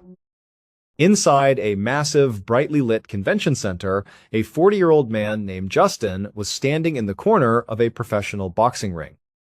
The arena was packed to the brim with hundreds of screaming spectators, and television cameras were swooping overhead, broadcasting the event to thousands of viewers across the country. Justin was incredibly nervous. He could feel his heart hammering against his ribs, and his hands were sweating inside his heavy boxing gloves. This was easily the most important athletic event of his life, but it was also, terrifyingly, the very first time he had ever stepped into a boxing ring for an actual fight. He was a complete amateur, and he knew that his entire reputation and future were on the line. The match was a highly publicized charity event called the Fight for the Cure, designed to raise funds for cancer research. But there was also a massive political rivalry at play. Justin was a young, ambitious member of parliament, and his opponent was a conservative senator. The fight was viewed by the media as a symbolic battle between two opposing political ideologies and personalities. It was a clash between the progressive young liberal and the older traditional conservative. Justin looked across the ring and locked eyes with his opponent. His opponent's name was Brass Knuckles Brazil, although his real name was Patrick Brazeau. He was a highly intimidating figure who had served in the Canadian military and held a black belt in karate. He was notorious for possessing an incredibly strong, bone-shattering punch, which is how he had earned the nickname Brass Knuckles Brazil. He was several pounds heavier than Justin, with broad shoulders and a reputation for raw physical aggression. During the pre-fight weigh-in, the contrast between the two men could not have been more obvious. Brass Knuckles Brazil stood there shirtless, showing off his muscular, tattooed physique, looking like a professional gladiator. Justin, on the other hand, looked lean and relatively average, leading the media and the public to completely write him off before the match even started. Almost everyone who was following the fight believed that Brass Knuckles Brazil was going to absolutely destroy Justin.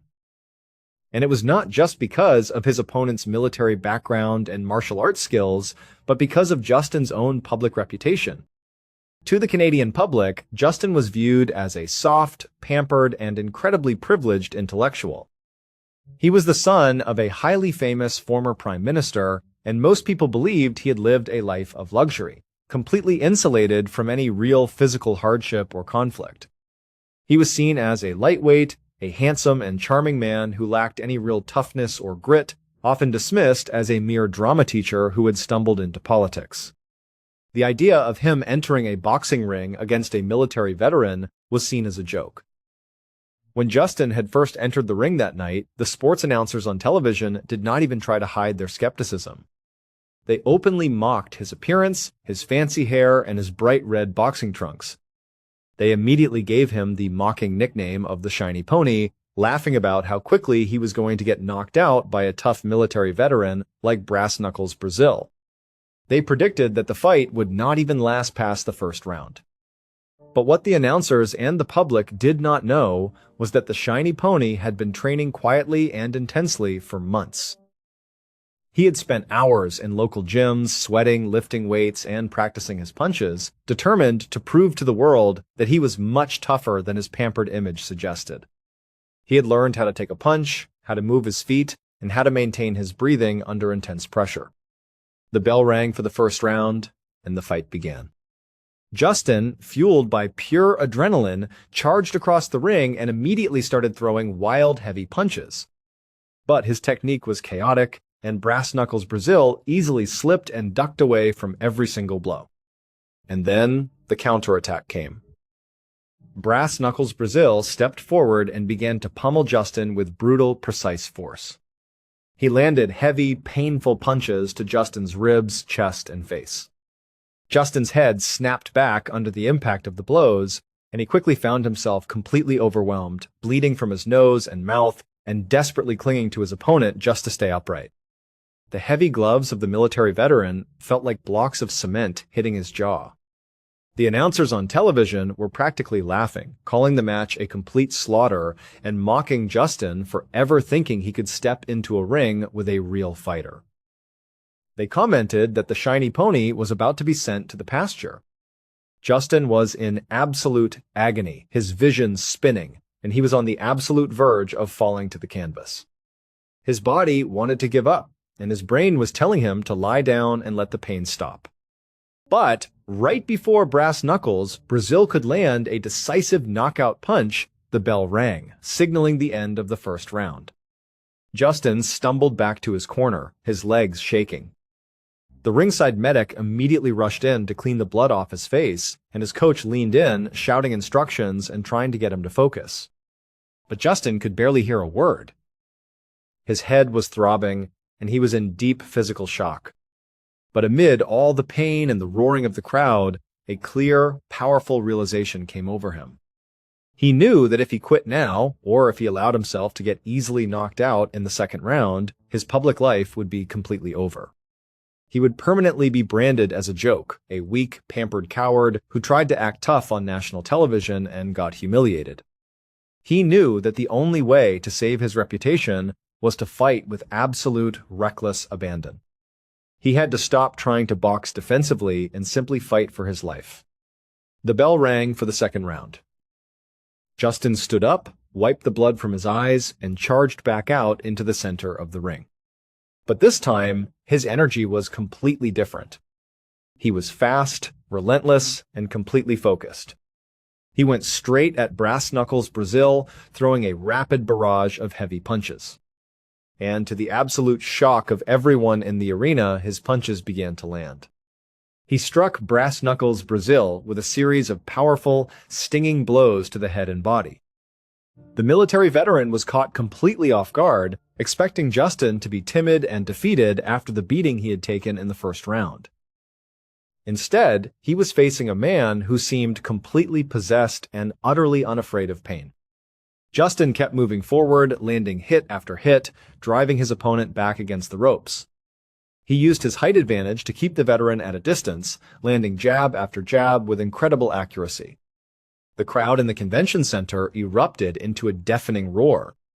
The sports announcers were in complete disbelief, shouting into their microphones as the Shiny Pony completely dominated the round.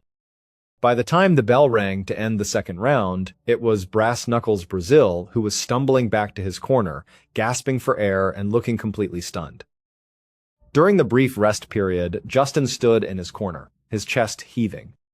He looked across the ring and saw that his opponent was avoiding his gaze, looking exhausted, defeated, and deeply shaken. Justin knew that he had won the mental battle. The bell rang for the third and final round. Justin did not hesitate for a second. He charged across the canvas and unleashed a brutal, unstoppable attack on Brass Knuckles Brazil, landing powerful punches to his face over and over again. Finally, Justin landed a massive, bone-crushing right hook directly to his opponent's nose. The impact was so severe that the man's nose completely shattered and blood began to pour down his face. The referee immediately stepped in, pushed Justin back, and stopped the fight. It was a technical knockout victory. The shiny pony had won the match. The arena went absolutely wild, and the victory became the single biggest news story in Canada the next day. While the fight was officially just a charity event to raise money, the true significance of the match was deeply political. Justin had taken a massive, incredibly risky gamble to completely redefine how the entire nation viewed him. By stepping into the ring against a highly formidable opponent, taking a brutal beating, and fighting his way to a dominant victory through sheer grit and determination, he completely shattered his image as a soft, pampered intellectual. The public now saw him as a tough, resilient, and charismatic fighter who was capable of standing his ground and overcoming impossible odds. They realized that he had played a brilliant strategic game, intentionally letting his opponent wear himself out in the first round before launching his own offensive. Justin used this incredible surge of national popularity and respect to launch a massive political campaign, eventually leading his party to a historic victory and getting elected as the Prime Minister of Canada. His full name is Justin Trudeau, and his opponent in that legendary match was Patrick Brazeau, referred to during the broadcast as Brass Knuckles Brazil. It all started because a man, nicknamed the Shiny Pony, decided to step into a boxing ring to prove to his country that he was a fighter. These three stories, as different as they are, all share a powerful and inspiring truth. They show us that our lives are not completely defined by our current circumstances, no matter how difficult, painful, or hopeless they might seem. A broke writer sitting in a quiet cafe with debt collectors calling his phone, a young truck driver who was far too shy to make eye contact with a stranger, and a politician openly mocked by his entire country as a pampered, weak, lightweight. None of them could have predicted where their simple choices would lead them on that day. But by choosing to take a chance, to step out of their comfort zones, and to push forward through the rejection, the physical pain, and the overwhelming doubt, they completely rewrote their destinies. Their decisions did not just change their own lives, they created iconic art, revolutionary music, and political history that will endure for generations to come. It is a powerful reminder that the smallest, most routine choices we make today might just be the very first step on a massive journey that changes everything. We should never underestimate the power of a single moment or a single decision to transform our world forever. Thank you so much for watching. Let me know what you thought of today's episode in the comments. And remember, we have a whole playlist of true crime episodes ready for you to binge right now. Until next time, see ya. On a very early morning in December of 1991, a woman living in the quiet community of Largo, Florida, was pulled from her sleep by a sound she couldn't quite place.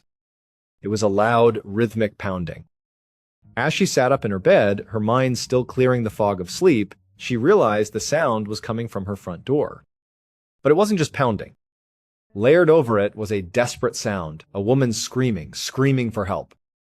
Realizing this was a genuine crisis, the woman didn't hesitate. She threw off her blankets and rushed to the front of her house. She unlatched the locks and pulled the door open, and what she saw on her front porch made her stop cold. It was her neighbor. And this neighbor was almost completely covered in blood. It was matted in her hair, streaked down her face, and soaked into her nightgown. There were deep gashes on her head, and a long, terrible wound across her throat was still bleeding freely. Before the neighbor could even manage to say what had happened or what was wrong, her eyes rolled back in her head and she just collapsed right there on the porch, unconscious. On the evening of the 14th of December, 1991, just hours before this chaos erupted, 1-year-old Keith Young was grabbing his car keys from a small hook by the front door of his home, also in Largo, Florida. Behind him, his wife Anita was slipping on her favorite pair of heels, getting ready for a night out. The newlyweds were about to head out for a much-needed date night. Life for them was hectic, to say the least. This was the second marriage for both of them, and between the two of them, they had a blended family of 6 children from their previous relationships. Finding time for just themselves was a rare and precious thing. But on this particular night, the stars had aligned. Keith's 2 kids were spending the weekend with their mother, who shared custody. Anita's 8-year-old daughter was at a sleepover with a friend, and her 2-year-old son, a mature and responsible kid named Jason, had agreed to stay home and watch his 2 younger siblings so the adults could finally have a quiet dinner together. Before they walked out the door, Keith gave Jason a final rundown of the rules and expectations. Don't make a huge mess. Make sure nobody gets hurt. And just in case there was some kind of emergency, he had written down the phone number of the restaurant on a notepad in the kitchen. But Keith also made sure to remind Jason that if there was a real emergency, a true crisis, he shouldn't hesitate. He should call 911 right away. Jason, with the classic confidence of a 1-2-year-old, just kind of rolled his eyes and gave his stepdad a look that said, Yeah, I've got this. It's under control. Now, Keith knew he was probably being a little uptight, a little overprotective, but there was a reason for his anxiety. Earlier that same year, there had been an attempted break-in at their house, and the incident had left him on edge ever since, especially about leaving the kids home alone. The intruder in that incident had done something very specific and unsettling. They had cut the home's phone lines before trying to get in. They had also removed a window screen and even tried to force a door open. But for some reason, they had left without taking anything. The police had investigated, but critically, the suspect was never caught. So for the family, it was this unresolved, lingering threat that made them feel unsafe in their own home. Keith and Anita both gave Jason a big hug goodbye as they walked out into the cool Florida night. And once the front door clicked shut behind them, Keith, just to be extra sure, turned back and jiggled the handle, double-checking that it was locked. Less than half an hour later, Keith and Anita were sitting across from each other at a table in a quiet restaurant. They unfolded their napkins onto their laps, the simple act feeling like a luxury. They were so excited to have a few hours of peace, a chance to focus on each other, something that their busy lives rarely allowed. The couple had gotten married earlier that year. They had met at a support group for single parents, a place where they both found someone who understood the challenges they were facing. They were incredibly grateful to have found each other, especially because their previous marriages had been so difficult. Anita's ex-husband, a man named Luther Bass, had a notoriously violent temper. And even though he now lived all the way across the country in Idaho, he still seemed to find ways to complicate Anita's life. Just that past summer, Luther had driven all the way from Idaho to Florida to pick up his kids for a vacation, something Anita had initially agreed to. But when he arrived, he wasn't alone. He showed up in a camper with his new girlfriend and her children. The whole situation gave Anita a terrible feeling. She became deeply worried that if she let her kids go with him, Luther might just refuse to bring them back. This led to a huge argument right there in the driveway. It got so heated that Anita eventually had to threaten to call the police before Luther finally backed down and left in a rage. Meanwhile, Keith was having his own set of problems with his ex-spouse, Linda. They were in the middle of equally heated arguments about where their kids would spend the upcoming holidays. Would they be with him and Anita, or with Linda and her new husband, Steve? Things had gotten so nasty between them that Linda had recently started harassing Anita, making angry phone calls to the house. She was also gearing up for a legal battle, threatening to go back to court and try to get the custody agreement changed if Keith didn't agree to do things her way. But all of these conflicts with their exes only made Keith more grateful that he had found Anita. He was happy that he could finally provide for her and her children, to take care of them in a way he felt they truly deserved. So, despite all the tension hanging over their lives, he did his best to keep the mood light during dinner.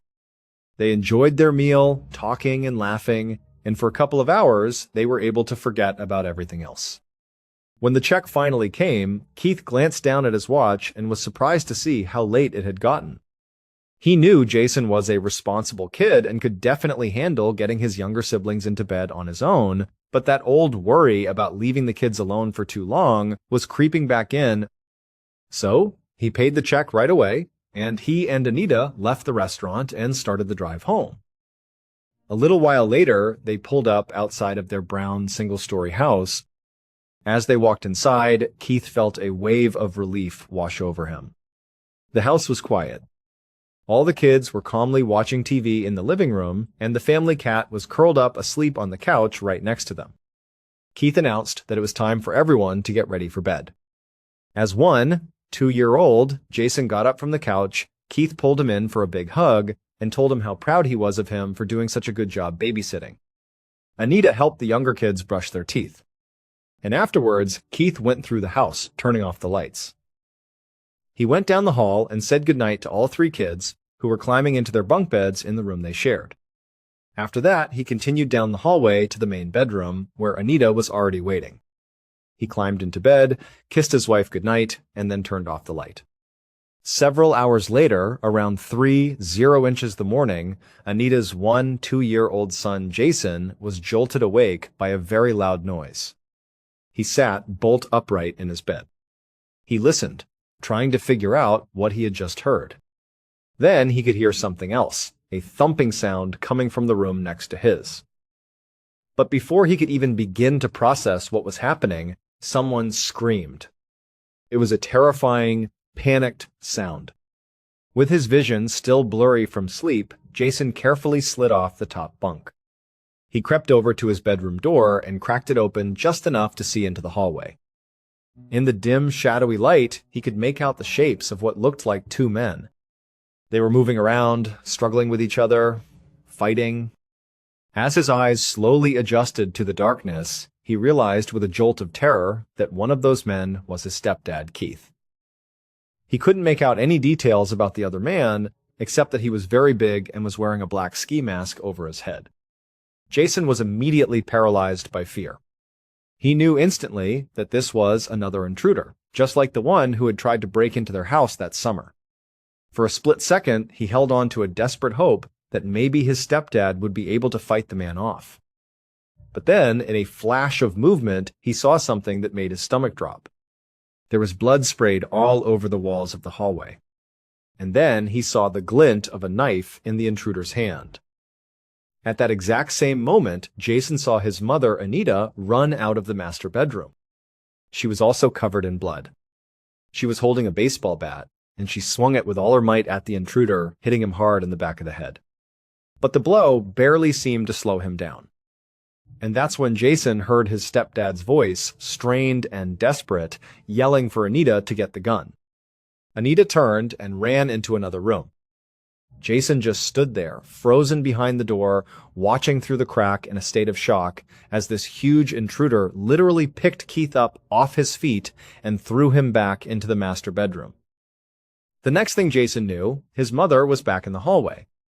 She was standing there holding a gun. And the intruder, seeing this, turned and ran, sprinting away and out the front door. Suddenly, Jason snapped out of the shocked trance he had been in. He remembered what Keith had told him to do in case of a real emergency. Call 911. He ran to the phone in the kitchen, snatched it up, and dialed the numbers. But when he put the receiver to his ear, all he heard was dead silence. There was no dial tone. The line was completely dead. Jason looked over and saw his mother hobbling towards him. She was standing in the doorway of the kitchen, and he could see blood visibly dripping down her neck. Jason's voice cracked as he told his mother that the phone wasn't working. Anita, barely able to stand, told her son to go back and wait with his stepdad. She said she was going to go find help. So Jason started walking back towards the bedroom where he knew his stepdad was. As he did, he watched his mom stumble out the front door and disappear into the night. Jason went down the hallway and into the master bedroom. He saw his stepdad sprawled out on the bed. He was still alive, but he was clearly struggling to breathe, making a terrible, raspy sound. Jason, a 1-2-year-old kid, faced with an impossible situation, had no idea what to do. So he just walked over to the bed, knelt down beside it, and took Keith's hand. He just held it while he waited for his mom to come back with help. And as he held Keith's hand, he listened to the sound of his stepfather taking his last few labored breaths before he went completely limp. Several hours later, just before dawn on the morning of the 15th of December, 1991, Detective Mike Short from the Largo Police Department pulled his car up to the curb outside of a brown, single-story house. The entire property was surrounded by yellow crime scene tape. He'd gotten a call from his supervisor, who didn't have a lot of details, just that an intruder had broken into this house and attacked a husband and wife while they slept. But now, as Short got out of his car and looked around at the quiet block of modest, well-kept homes, he found the whole situation a bit odd. This just wasn't the kind of neighborhood where they saw violent home invasions. It was a peaceful, family-oriented area. As Detective Short walked up towards the house, a uniformed officer met him and gave him a few more details about what they knew so far. He said that the wife, Anita Young, had managed to run to a neighbor's house screaming for help before she passed out from blood loss in their front yard. The husband, Keith Young, was deceased inside in the bedroom. The officer also said that the couple's 1-2-year-old son had woken up at some point during the night and had witnessed part of the attack. For now, the boy was safe over at the neighbor's house until they could track down another guardian. The officer told Short that Anita had been rushed to a hospital, but it would be a miracle if she survived. Her injuries were some of the worst the first responders had ever seen. As Short went up the walkway that led to the front door, he saw that blood had dripped all over the cement path. The front door was wide open, and just inside he saw a baseball bat lying on the floor. There was blood on the handle. Short stepped over it and into the house, and he was met with the sight of more blood. It was spattered and smeared basically everywhere in the living room, on the walls, the doors, the furniture. It looked as if the suspect and the victims had been engaged in a desperate, moving fight all throughout the house. In fact, the scene was so chaotic and messy that Short's first thought was that maybe the suspect wasn't expecting to have to fight off two grown adults. Otherwise, they might have come up with a more efficient plan of attack. So, Short's initial assumption was that this was likely a robbery that had gone terribly, horribly wrong. As he continued down the hallway, a cat suddenly ran past him. It seemed to be unharmed, and it quickly went to hide under the couch. The hallway, almost unbelievably, was even bloodier than the living room.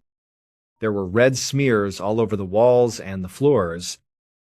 So Short figured that the main part of the struggle must have happened right here. Short reached the main bedroom and looked inside. He saw Keith's body lying on the bed, covered from head to toe in blood.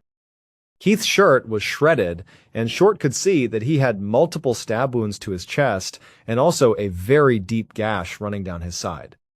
Short decided not to actually enter the bedroom until the crime scene technicians had gone through it for forensic evidence.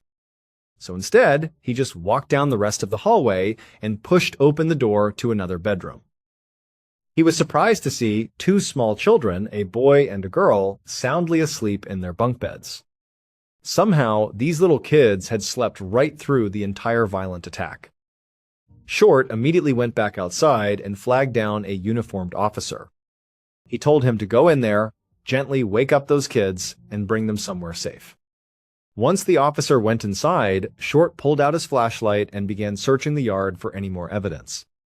Based on the wounds he had seen on Keith, Short thought he was probably attacked with a knife or maybe even something larger, like an axe or a machete. But apart from that bloody baseball bat that was found in the doorway, there was no sign of a weapon anywhere inside or outside of the house. But as Short made his way around to the side of the house, he found something else that was very interesting. The home's phone lines had been very clearly and deliberately cut. This changed everything. The killer must have planned ahead. They had made sure that nobody in this house would be able to call out for help. And this was so interesting because nothing else about the chaotic scene suggested that this crime was carefully planned. In fact, in many ways, it looked like it was very unplanned. But now, Short had to consider that maybe this was not just a random robbery gone wrong. Maybe, especially given the cut phone lines, this was a premeditated attack, a premeditated murder. And if that was the case, he had to figure out who the intended target was. Was it Keith, or Anita, or both of them? A little while later, Detective Short walked up the street to the neighbor's house to speak with his best and only eyewitness, Anita's 1-2-year-old son, Jason. After Short knocked, the neighbors led him inside and showed him into their living room. He saw Jason sitting on the couch, wrapped in a blanket, still wearing his pajamas. Short sat down across from him and told him that he knew it must be extremely difficult to talk about this, but he really needed to know exactly what he had seen and what he had heard during the attack. Tears began to roll down Jason's face as he began to describe the terrifying scene of watching his mother and stepfather fight off the intruder. Jason said he couldn't really describe what the person looked like because they were wearing a ski mask, but he was pretty sure it was a man. He also said that there had been a little bit of skin exposed on the killer's neck, and from the looks of it, it appeared like their skin was maybe fairly dark. So Short wrote down in his notes that the suspect likely had dark skin.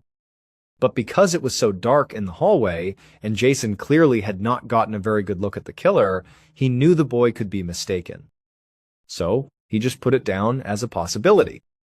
Short then asked Jason if the intruder had said anything during the attack. Jason just shook his head and said, no. He said the intruder didn't say a single word the entire time.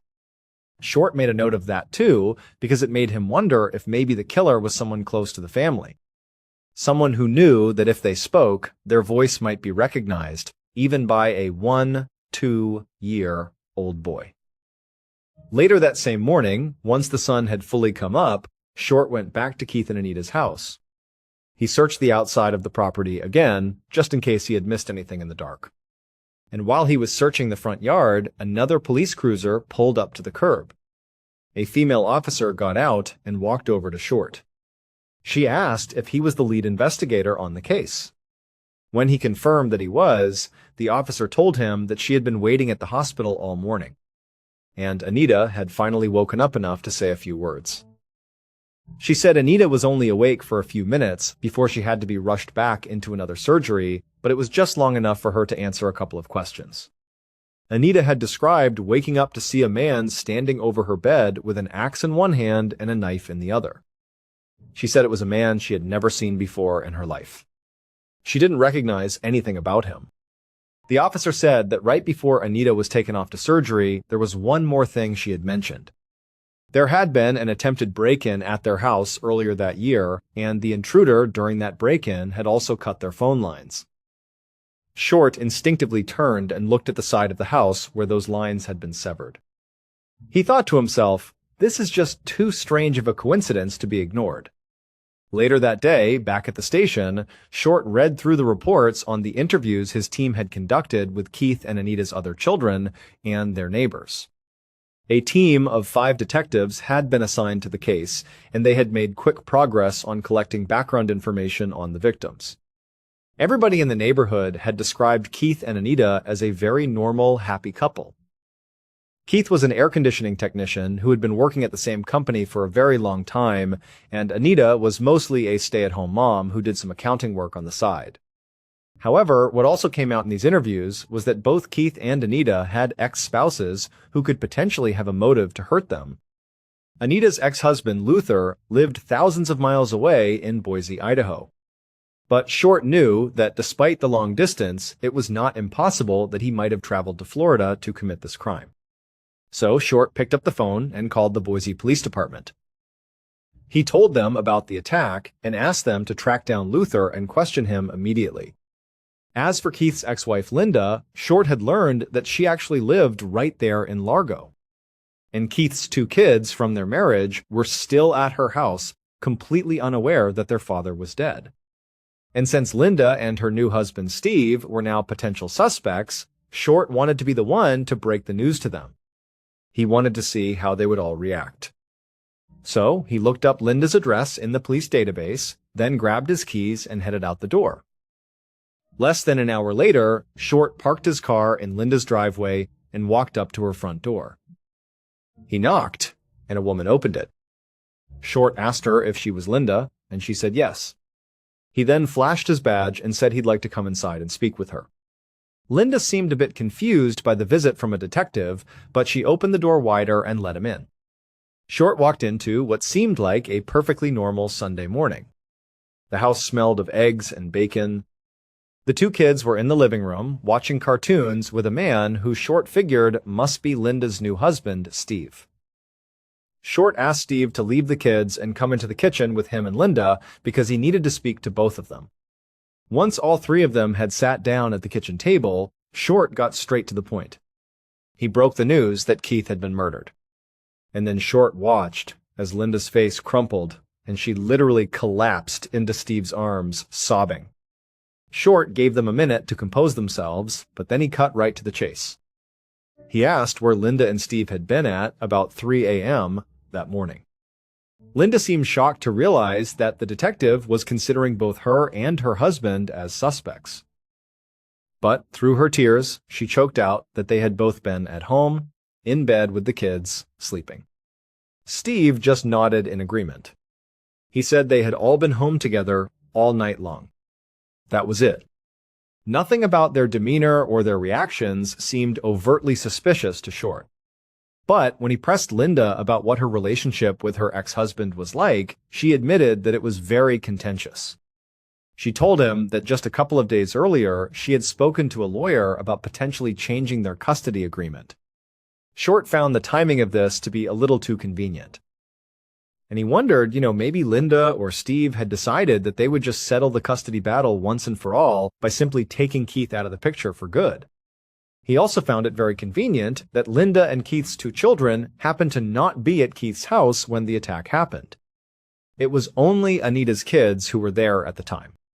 But for now, Short thanked the couple for their time and told them he would be in touch if he had any more questions. Then he left their house. As he got into his car and drove back to the station, he kept going over the conversation in his mind. Linda and Steve's alibis were pretty weak. They were the only two people who could vouch for each other's whereabouts on the night of the murder. And what that meant was that Detective Short had every reason to keep both of them at the very top of his suspect list. Late that night, Short was sitting at his desk in his office when his phone rang. He picked it up, and it was the police in Boise, Idaho. They had managed to track down Anita's ex-husband, Luther. Short immediately sat up straight in his chair and grabbed a pencil to take notes. The officer on the other end of the line told him that when they had first gotten to Luther's house, he wasn't there, but his fiancée, a woman named Connie, was. And she had told them that Luther had gone out on a weekend hunting trip. So the officers had gone out and searched for Luther in the area where he supposedly had been hunting, but they didn't find him. It wasn't until that evening that Luther actually arrived back at his house. The officer said that at that point they took him in for questioning, and he had told them the exact same story that Connie had, that he had been out elk hunting about an hour away from Boise all weekend. Luther had been able to describe basically every step of his hunting trip in great detail, but since he had been hunting alone, there was nobody who could corroborate his alibi. Now, Short knew that the drive from Boise, Idaho to Largo, Florida, where the attack took place, took at least 3 or 4 days. So, the fact that Luther was physically in Boise less than 24 hours after the murder meant that he could not possibly have driven there. But there was still a possibility that if he was involved, maybe he could have flown.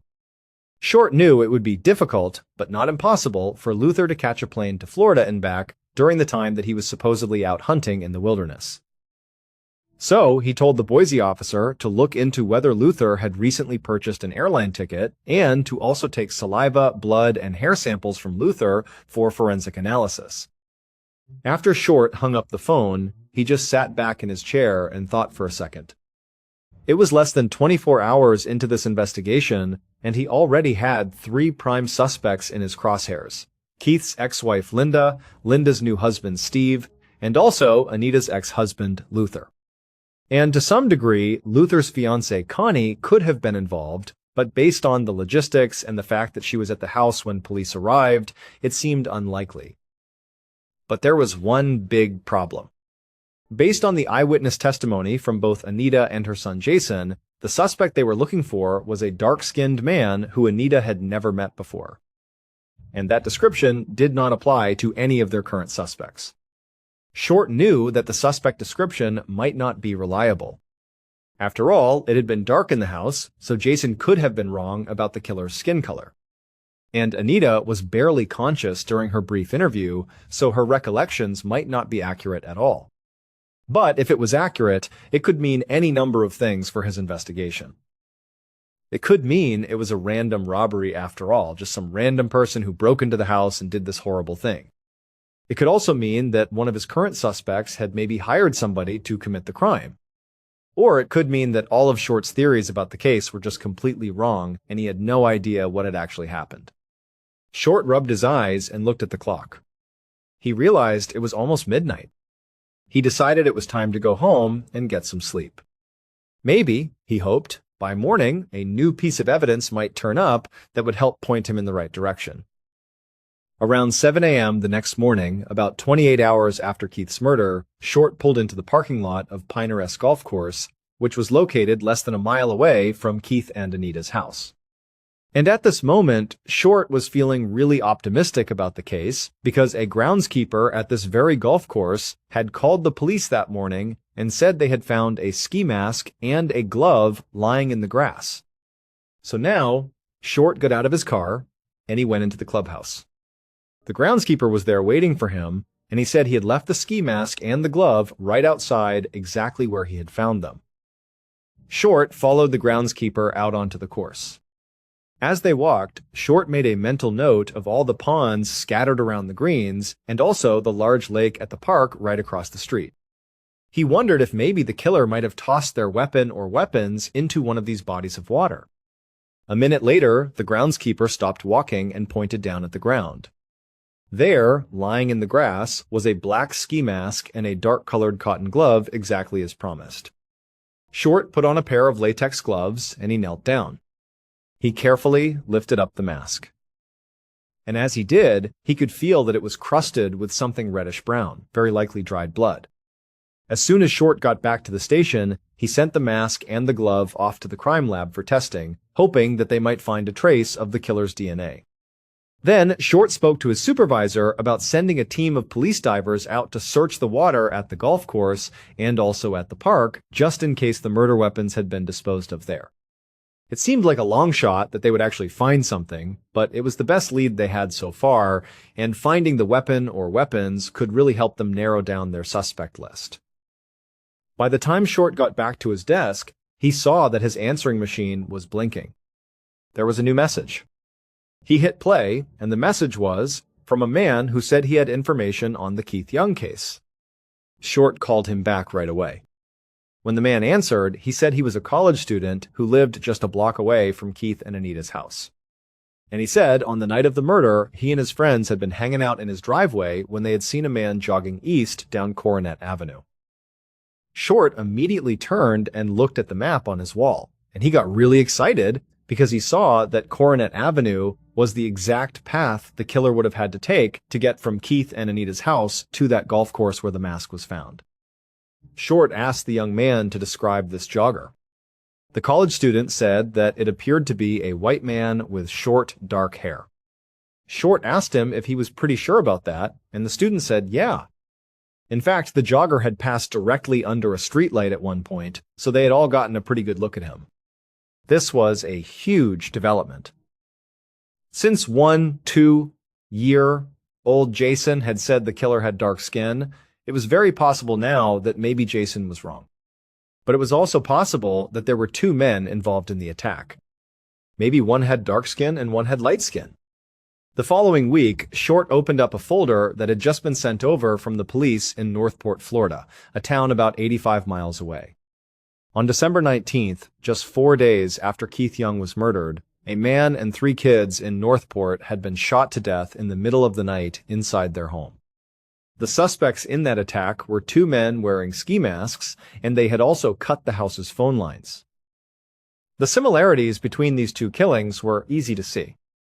But as far as Short could tell, the victims in the second attack didn't have any connections to the Youngs. Plus, the victims in that attack had been shot instead of stabbed. And so, as Short really did try to look for all the similarities he could between the 2 crime scenes, he just couldn't get over how blatantly personal the very violent and bloody attack at the Youngs' house had felt. So, even though there was this other on-the-surface similar killing in Florida, and even though Jason and Anita both swore they did not recognize the intruder, Short was not ready to rule out that Keith Young had been killed by someone who knew him. His strongest suspect was still Anita's ex-husband, Luther, who claimed to have been out hunting alone at the time of the attack. As for Anita, her condition had actually finally stabilized. And when Short had gone to speak to her at the hospital again, she had said that Luther was really the only person she could think of who might want to hurt her, because they had been arguing so much about custody and child support. But the Boise police had checked with every single airline in the country, and none of them had a record of Luther flying into Florida that weekend. So Short couldn't even prove that Luther was in the state at the time of the attack. And then Anita had also mentioned that she had been having problems with Keith's ex-wife, Linda. She said that Linda had been harassing her all summer long, calling her so many times that she couldn't even use her own phone. Short definitely still had his eye on Linda, but he still hadn't found anything that directly linked Linda or her new husband, Steve, to the crime. But Short was still very hopeful that this case would get solved, because a preliminary report from the forensics lab had just come in. It said that a single Caucasian hair had been discovered inside the black ski mask that was found on the golf course. This could point to any one of Short's main suspects. And Short knew it was only a matter of time before the forensics lab finished its full analysis of that hair sample, and then they would know for sure if it was an exact match. One day, in early January of 1992, a few weeks after Keith's murder, Detective Short got into the office and checked his answering machine. He found that he had gotten a message from the forensics lab telling him to call back right away. He picked up the phone and dialed the number, and he could feel his heart pounding as the line rang. This could finally be the break in the case he had been waiting for. When the technician picked up, he told Short that they had analyzed the hair found in the mask, and they had analyzed the DNA. But it was not a match for Short's top suspect, Anita's ex-husband, Luther. It was not a match. Short thanked the technician and hung up the phone, feeling incredibly disappointed. Now, this still didn't fully rule Luther out, especially because Short still thought there might have been 2 suspects involved. But he decided that at this point, it was time for investigators to really focus on other possibilities. Several weeks later, in early 1992, roughly a couple of months after Keith Young's murder, Detective Short knocked on the front door of Linda's house again. Linda is Keith's ex-wife. And when Linda opened the door and saw the detective once again standing outside her house, she quickly let him inside. The house was quiet, and Linda told Short that she was the only one home.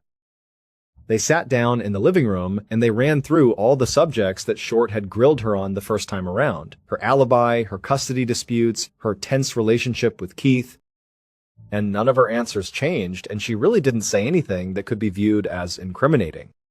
But as their conversation began to wrap up, Linda looked anxious, like there was something more she wanted to say. Short asked her what was on her mind, and she said that there was something she hadn't mentioned when they had spoken the first time. It was about her new husband, Steve. She said that a while back, after she and Steve had gotten married, she had briefly rekindled her relationship with Keith. Steve had found out that she was cheating on him, and he was, naturally, very upset about it. Linda said that a few months ago, Steve had even made a few dark jokes about hurting Keith. At the time, she didn't think he was serious, but after Keith was killed, she started worrying that Steve might have somehow been involved. She said that she had even gone so far as to check Steve's knife collection to make sure none of them were missing. Short was careful not to let his shock come across on his face, but inside, his mind was absolutely spinning. He had always thought it was possible that Linda and Steve were both in on the murder, but now it sounded like maybe Steve might have acted alone. He also wondered, though, if Linda was just ratting out her husband to draw suspicion away from herself. So, to help get to the bottom of it, he asked Linda to come with him back to the station for a polygraph test. He also planned to order another polygraph for Steve, who was suddenly at the very top of his suspect list. But almost 2 months later, in March of 1992, Short was back in his office, staring down at a pile of documents he felt like he had already read over 1,000,000 times.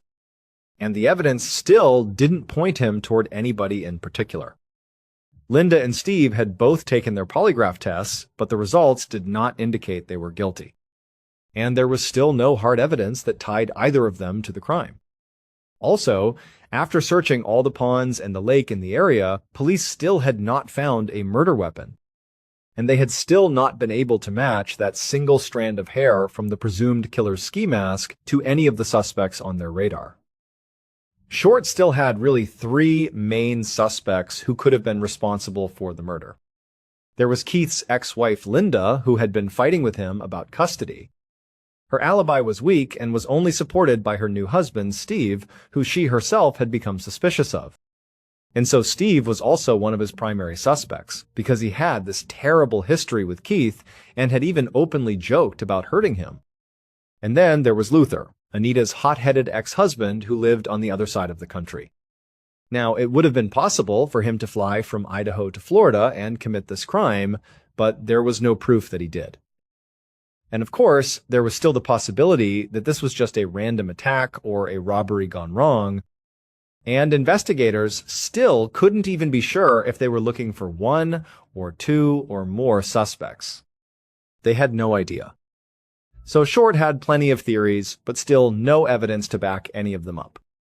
The investigation had gone so cold that the task force assigned to the case had been reduced from 5 detectives to just 2. Short was starting to fear that Keith's murder might never be solved. But just then, Short's phone rang.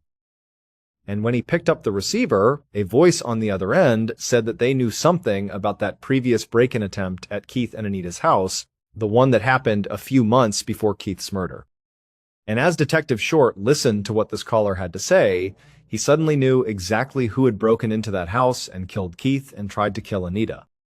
Based on all the collected evidence, as well as the killer's eventual partial confession, this is what investigators believe happened to Keith and Anita Young on the morning of the 15th of December, 1991. At 3 a.m., the killer saw that all the lights in Keith and Anita's house were dark. They carefully snuck around to the side of the home and cut the phone lines, just like they had done a few months before. The first time they'd been here, they had second-guessed themselves and didn't go through with what they had planned. But this time was going to be different. The killer broke into the house easily, feeling calm and in control. They had an axe in their right hand and a large knife in their left. As they made their way through the dark living room, they heard a sudden growling and hissing. They looked down to see the family's cat standing in their path, its back arched. They thought about strangling the cat to shut it up, but decided against it. They wanted to do this with as little collateral damage as possible. So they bent down and tried to soothe the cat. When it worked and the cat became quiet, the killer stepped past it and began walking down the hall. They made it to the master bedroom. They slowly opened the door and stepped inside.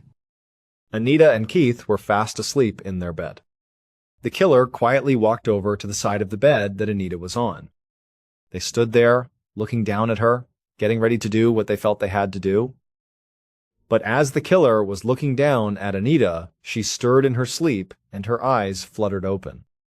For a brief second, she looked up and locked eyes with the killer standing over her.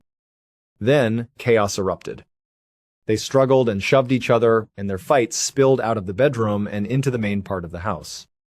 This was not how the killer had hoped this would go. They had wanted to get this done quickly and quietly and leave without anybody waking up. But they had clearly underestimated Keith. He didn't stop fighting. And as the killer and Keith continued to stumble around and make their way back down the hallway, the killer suddenly felt something hard smash into the back of their skull. They turned to see Anita standing there behind them, blood running down her face and a baseball bat in her hands. The killer then heard Keith shout out for Anita to go get the gun, and he saw Anita run toward a nearby closet. At that same moment, the killer noticed a young boy looking out from a doorway nearby. And so the killer made a split-second decision. They just grabbed Keith and threw him with all their strength back into the master bedroom. And then the killer sprinted back down the hallway and out the front door. When they got to the sidewalk, they pulled off their ski mask and began to casually jog down the street, hoping that to anyone who might be looking outside their window, they would just look like an unassuming health nut out for a very early morning run. When they got to a nearby golf course, they stopped on the grass to change out of their bloody clothes. And after that, they stole a bicycle and rode away into the darkness. Things had not gone the way the killer had hoped. But as they reflected on what they had just done, they thought to themselves that, in reality, this actually could have gone much worse. They didn't kill the cat. And critically, no kids had been hurt, either. And in some ways, that's what this was all about, to avoid hurting the kids. Because the killer was Anita's ex-husband, Luther Bass. He had wanted to get Anita out of the way so he could have full custody of their 4 children and treat them the way he believed they needed to be treated. He felt like she was screwing up their lives, that he was the kids' only solution. They needed him, and so he had to do this. But Luther's own fiancée, Connie, had ultimately been the one to call the Boise police. She told them that Luther was the one who had cut Keith and Anita's phone lines a few months back before the murder. And she said she knew Luther had actually flown to Florida on the weekend of the murder using an alias and a fake social security number that he had gotten from a coworker. Once the Boise police finished speaking with Connie, they immediately called Detective Short in Florida to tell him what they had just learned. It turned out there was no second suspect. It was just Luther all along. 12-year-old Jason had just been mistaken about the killer's appearance in the dark, and Anita had been wrong about not knowing who they were, likely due to her severe trauma, the darkness, and the mask. As for that single Caucasian hair that had been found inside the black ski mask that Luther had been wearing, it's unclear how it got there. It was not Luther's hair, but it's possible that maybe somebody else had put the mask on at some point before Luther stole or acquired it.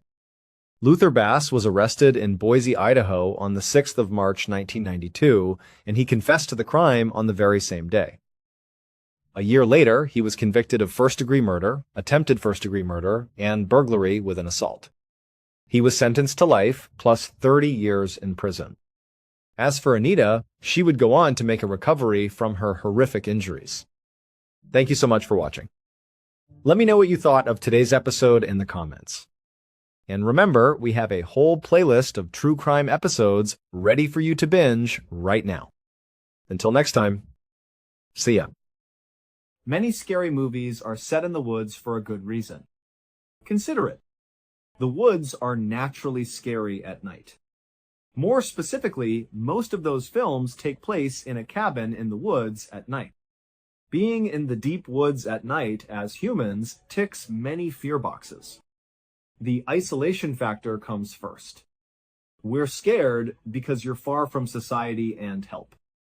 Isolation makes us more vulnerable, so we avoid it. Naturally, it checks darkness, fear. Humans fear the dark because they don't know what's around them or looking at them. City lights don't help in the forest. You are in complete darkness due to light pollution cancellation. That something can easily hide in the forest is the third fear check. You don't know what's watching because of all the trees. At every turn, predators, animals, or even predatory humans could hide behind any trunk. Hollywood has made countless movies using the cabin in the woods trope of isolation and fear because it works. We fear it deeply. Today's cabin in the woods story begins like many others, but it's different. True story, I was terrified. As I read about what happened in this cabin in the woods, I tried to imagine what this young man would go through psychologically. My horrific cabin in the woods experience haunts me to this day.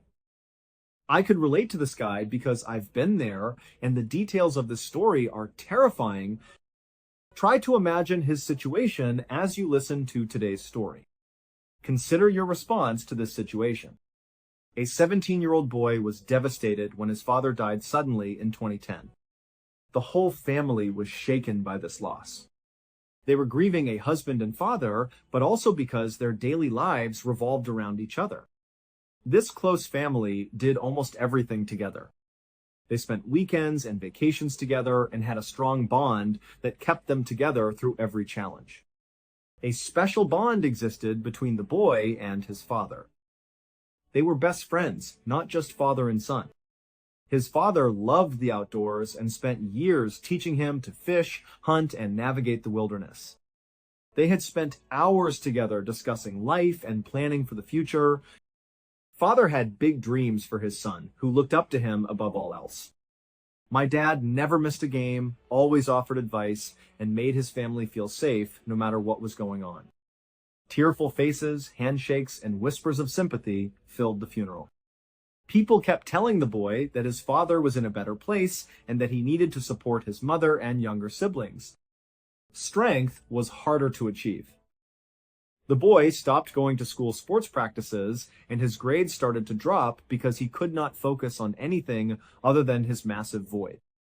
He sat in his room at night, staring at his father's old hunting boots and favorite fishing rods, wishing for one more conversation. When his father died unexpectedly, the boy felt like his world had collapsed. The silence in their home and grief were almost unbearable. One of their favorite family activities was spending time at their cabin. This cabin was near Mount Bachelor, Oregon. Snowboarders, skiers, and winter enthusiasts visit Mount Bachelor, a beautiful mountain. Years earlier, the family built this cabin there and spent a lot of time there in winter. The family would go up, sit by the fireplace, ski during the day, and enjoy being away from the world. It was their favorite getaway. They could escape school, work, and normal life and focus on family. The father worked hard to build and maintain the cabin, and his style was evident everywhere.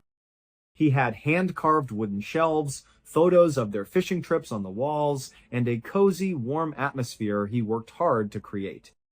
During winter trips, his father taught him how to chop firewood, build a nighttime fire, and respect the wilderness. He told him the forest was beautiful, but that nature did not care about you, so you had to be aware. The boy felt confident and capable in the woods because of those lessons. After the father died, the family had to settle his estate. Any family finds this difficult, but theirs was especially difficult because every possession, room, and memory brought back their loss. They discussed the cabin while deciding what to do with everything. This place that brought them so much joy and happiness felt hollow suddenly. I had many fond memories there, but now it reminded me of who was missing. They realized life without him would be different. The laughter, shared meals, and fireplace warmth felt like a past they could never return to. The mother realized that returning to the cabin would be too painful and that she could not handle being there without her husband. After much crying and discussion, they decided to sell the cabin because going back there as a family was too painful. It upset the 17-year-old boy to hear this decision. He was close to his father and had many fond memories of hunting, skiing, and snowboarding at that cabin. Long car rides up the mountain, early mornings drinking hot chocolate by the stove, and quiet walks through the snowy pine trees came to mind. He saw the cabin as more than property. It felt like his father was there, a physical connection to his memory. The boy asked his mother for a favor after she listed the cabin for sale. Before the cabin was sold to a stranger and permanently removed from their lives, he asked to spend some time alone there. He wanted to honor his father. He wanted one last chance to sit there, remember the good times, and say goodbye. Mom understood completely. She wanted her son closure because she saw his pain. She advised him to proceed. She told him he could stay at the cabin as long as he wanted, but when he returned, they would close the sale and the property would be gone forever. Before his death, his father left his car to him. Receiving his father's well-maintained car was bittersweet for the 17-year-old. The boy decided to drive his father's car to the mountain. He saw it as another way to connect with his father. He went to the grocery store and bought his favorite snacks, sodas, and drinks for a few days. He bought everything he needed to avoid leaving the cabin once he arrived. He piled everything into the car. His bags contained warm clothes, snowboarding gear, and a video game console. Most importantly, he brought Midnight, the family black dog.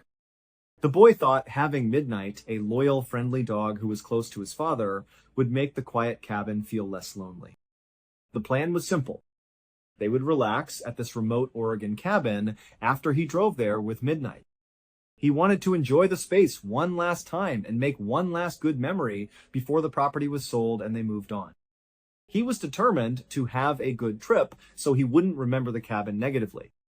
After packing, he put Midnight in the passenger seat and drove up the mountain. While listening to his father's favorite music on the radio, he saw the familiar scenery as the city faded and Oregon's dense forest took over. The drive was long and quiet, and as he climbed higher into the mountains, the pine trees grew taller and denser, forming a dark, silent wall.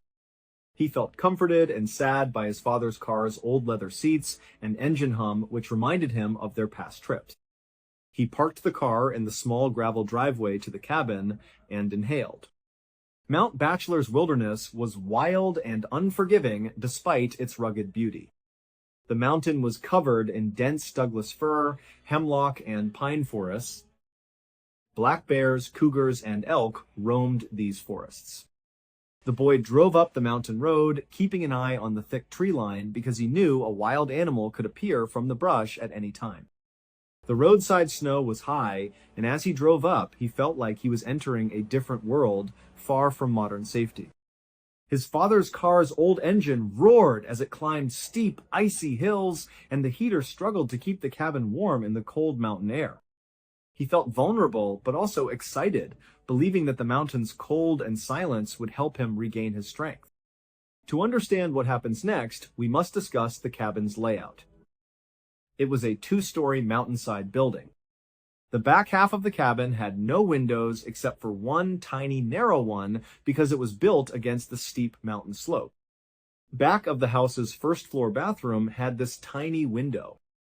This design was practical for insulation and stability against the mountain, but it closed off the back of the house from the outside, creating a blind spot. Unless you were looking through that tiny bathroom window, you would not see someone approaching the cabin from the mountain behind it. However, the cabin front was lovely. Large windows lined both floors of its double-decker design. Second-floor windows looked out from the master bedroom loft. A wooden balcony jutted out a few feet from the master bedroom. Large glass windows next to the front door let you see into the living room and kitchen on the first floor. The back of the house was dark and closed off, but the front was open to the wilderness. The cabin was built in dense forest. Years ago, the family had to clear out many trees to build the cabin's foundation. However, they only cleared a small area in front of the house for a driveway and yard. The cabin was still surrounded by massive pine trees on all sides and back. This meant the cabin was in a tiny clearing surrounded by a dark forest wall. Looking out the window and over the balcony from the second-floor master bedroom, you could see the tree line about 100 yards away across this small clearing. The family left a few large trees in that clearing. A unique tree was here. A massive, heavy branch grew 20 feet above the ground, parallel to the ground. This thick, flat branch looked like a natural bench or seat, perfect for multiple people to sit. But it was 20 feet up and had no lower branches, making it difficult to climb. Nobody ever tried to climb the sitting tree, which stood in the middle of the clearing with its natural seat branch facing the cabin's front windows. After arriving at the cabin, the boy parked the car in the snowy driveway and turned off the engine. He sat contemplating the familiar wooden structure, feeling sad and comforted. Crisp, cold air, and absolute forest silence. He began unloading the car. He took his grocery bags from the trunk and brought them inside. He turned on the heater to warm the wooden rooms in the cold cabin. In the kitchen, he opened the refrigerator and put his sodas and drinks on the shelves. He arranged his snacks on the kitchen counter. He then carried his clothes and PlayStation up the wooden stairs to the second floor. He connected his video game console to the master bedroom loft's TV's back. Midnight was happily sniffing the house and wagging her tail downstairs. Her presence immediately warmed up the quiet cabin because she seemed to remember it. First 2 days of stay went as planned. Besides playing video games and eating snacks, the boy occasionally left the cabin to snowboard on Mount Bachelor. The slopes were great, the snow was fresh, and he felt peaceful in the mountains. Back at the cabin, he felt close to his father. He sat in his father's favorite chair, looked out the large front windows, and recalled his stories. Wood's silence was comforting, not lonely. He lost himself in his favorite PlayStation games to escape his months-long grief. In the quiet wooden cabin, the console hum and screen glow created a small world of normal life. He let Midnight sniff the snow and run around the clearing on long walks. This was a peaceful way to say goodbye to the place and wrap his father's memories in a positive ending. But on the third day, things got strange and unsettling. The third morning, the boy looked out the window. A massive snowstorm hit overnight. The driveway, clearing, and trees were covered in several feet of fresh snow, which was still falling in thick white blankets. After going downstairs, he saw his father's car completely buried out the front window. The driveway was white, and the hood was covered in snow. He looked at the heavy white flakes falling from the sky and decided not to shovel snow, clean the car, or drive down mountain roads. A storm like this could make mountain roads dangerous, so he didn't want to risk it. He thought staying inside all day would be safer and more fun. His lazy day with Midnight included snacking and playing video games. The third day snowstorm was a mountain blizzard. The massive pine trees around the cabin groaning and swayed as the wind howled. The snow was so thick that the front windows were completely covered in white. The cabin felt smaller and more isolated than ever, with no outside world exposure. Before turning on his console, the boy watched the fire die down to glowing embers in a heavy blanket all morning. He played a first-person shooter game, using the gunshots and action to drown out the forest silence. As the day went on, the storm intensified, and drafts of cold air whistling through the cabin's wooden walls made him feel like the wilderness was slowly entering. Midnight started pacing by the front door during the day to tell him she needed to use the bathroom. The boy donned his winter coat, boots, and unlocked the front door. He took Midnight out onto the front porch and let her run in the snow. He looked across the clearing's pure white ground from the porch, shivering in the cold. It was then he noticed something odd. Snow footprints were visible. They were clean and had unfilled edges from snowfall. The boy knew the footprints were not his because this was his first time outside all day. He wondered who made them. The nearest neighbors were miles away and elderly, so they rarely walked through the dense woods, especially in a snowstorm. To see better, the boy left the porch and approached the tracks. He saw that the footprints came from the thick tree line. They entered the clearing, curved around the cabin's front, and headed back to the steep mountain slope. He tracked them using the skills his father taught him on hunting trips. He noticed the footprints' long stride, suggesting the maker was tall.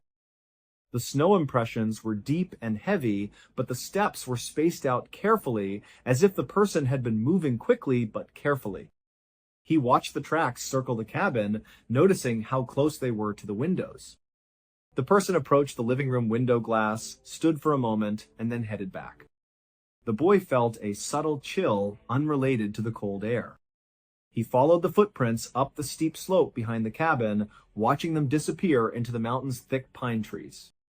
Due to the steep slope, a normal person would have needed their hands to balance, but there were no handprints in the snow. It looked like this person walked up the steep mountain slope with ease.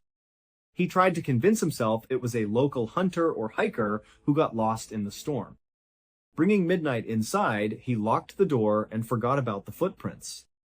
He played video games again, but a tiny seed of unease had been planted. He tried to focus on his game, but he kept looking at the windows, wondering if someone was watching the cabin from the trees. The boy played video games in the loft as afternoon turned to evening. Midnight slept peacefully on the rug beside his chair. The snow kept falling, burying the world in white silence.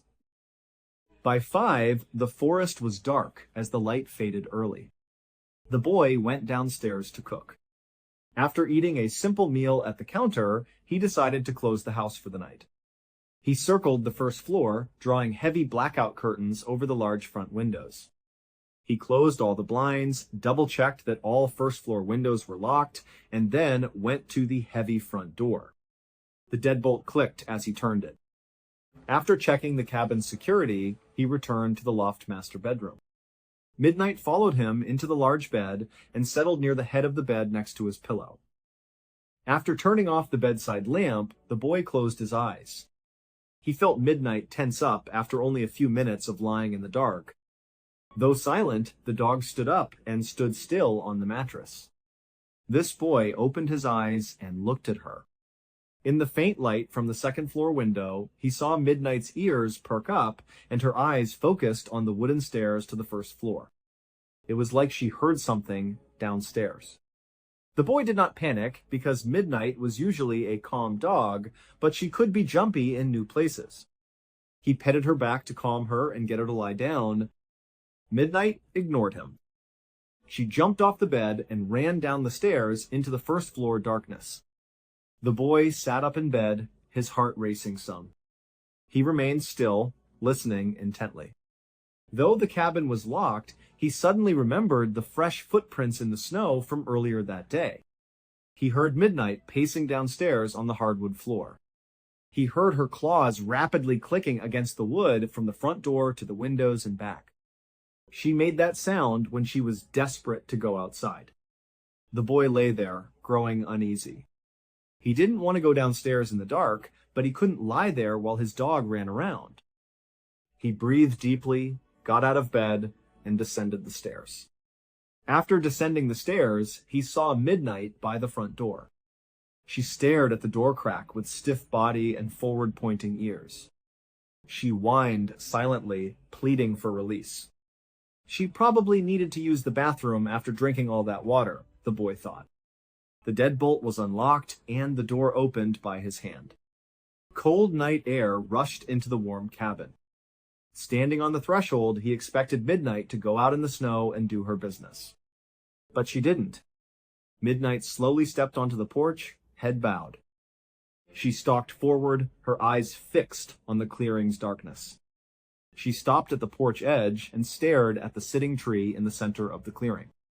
Shivering in his t-shirt, the boy stood on the porch. He looked out into the darkness, but saw nothing. Only the massive, silent pine trees against the dark sky were visible. He whispered to Midnight to hurry to the bathroom so they could go back inside. The dog ignored him completely. She was frozen, her muscles tense, ready to run into the woods. The boy felt a chilling dread. The forest silence became heavy and hostile. He realized that whatever Midnight was looking at was out in the dark, and he didn't want his dog to chase it through the woods.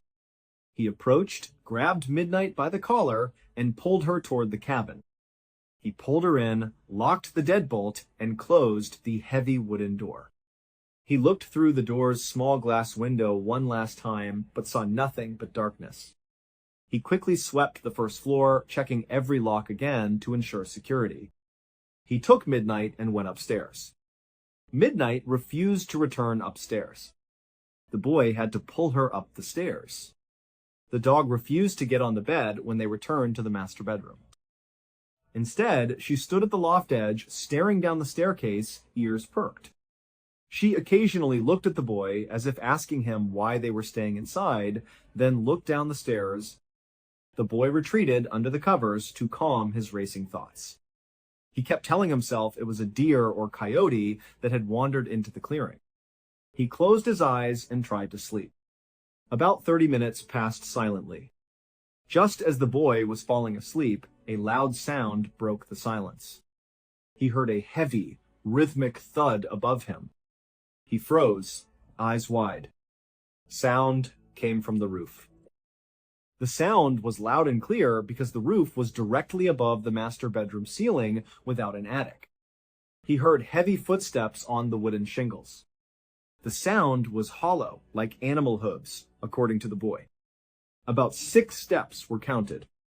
Midnight immediately looked up at the ceiling, tracking the noise. Sitting up, the boy tried to think of a reason. He wondered how a deer or moose got on the cabin roof. The roof was steep and high. An animal couldn't have jumped onto it without a ladder or from one of the massive pine trees around the house. However, a tree jump would have made a loud, massive crash. He heard no crash. It seemed like whatever was up there had just appeared on the roof or had been there silently for a long time and just started walking. The roof footsteps stopped abruptly. Her head snapped down, and Midnight looked at the sliding glass door to the second-floor balcony. The door was closed, and the heavy blackout curtains were drawn to block the view. But Midnight stared at the glass like she knew something was there. Fear swept over the boy. Although he was a tough 17-year-old, being alone in the dark woods miles from help made him feel small. He avoided that balcony door. He wanted to hide under the covers and ignore everything, but he knew he couldn't wait in the dark for whatever it was to take action. He needed to know what was outside. He slid out of bed, shaking legs. He grabbed a heavy flashlight from the bedside table and held it tightly. Midnight walked beside him as he slowly approached the sliding glass door. He inhaled deeply and pulled back the blackout curtain. Outside was pitch black. He couldn't see through the glass. After opening the sliding door lock, he slowly pushed it open. Coming out onto the snowy balcony, the cold winter wind hit his face. Midnight nervously sniffed the air after him.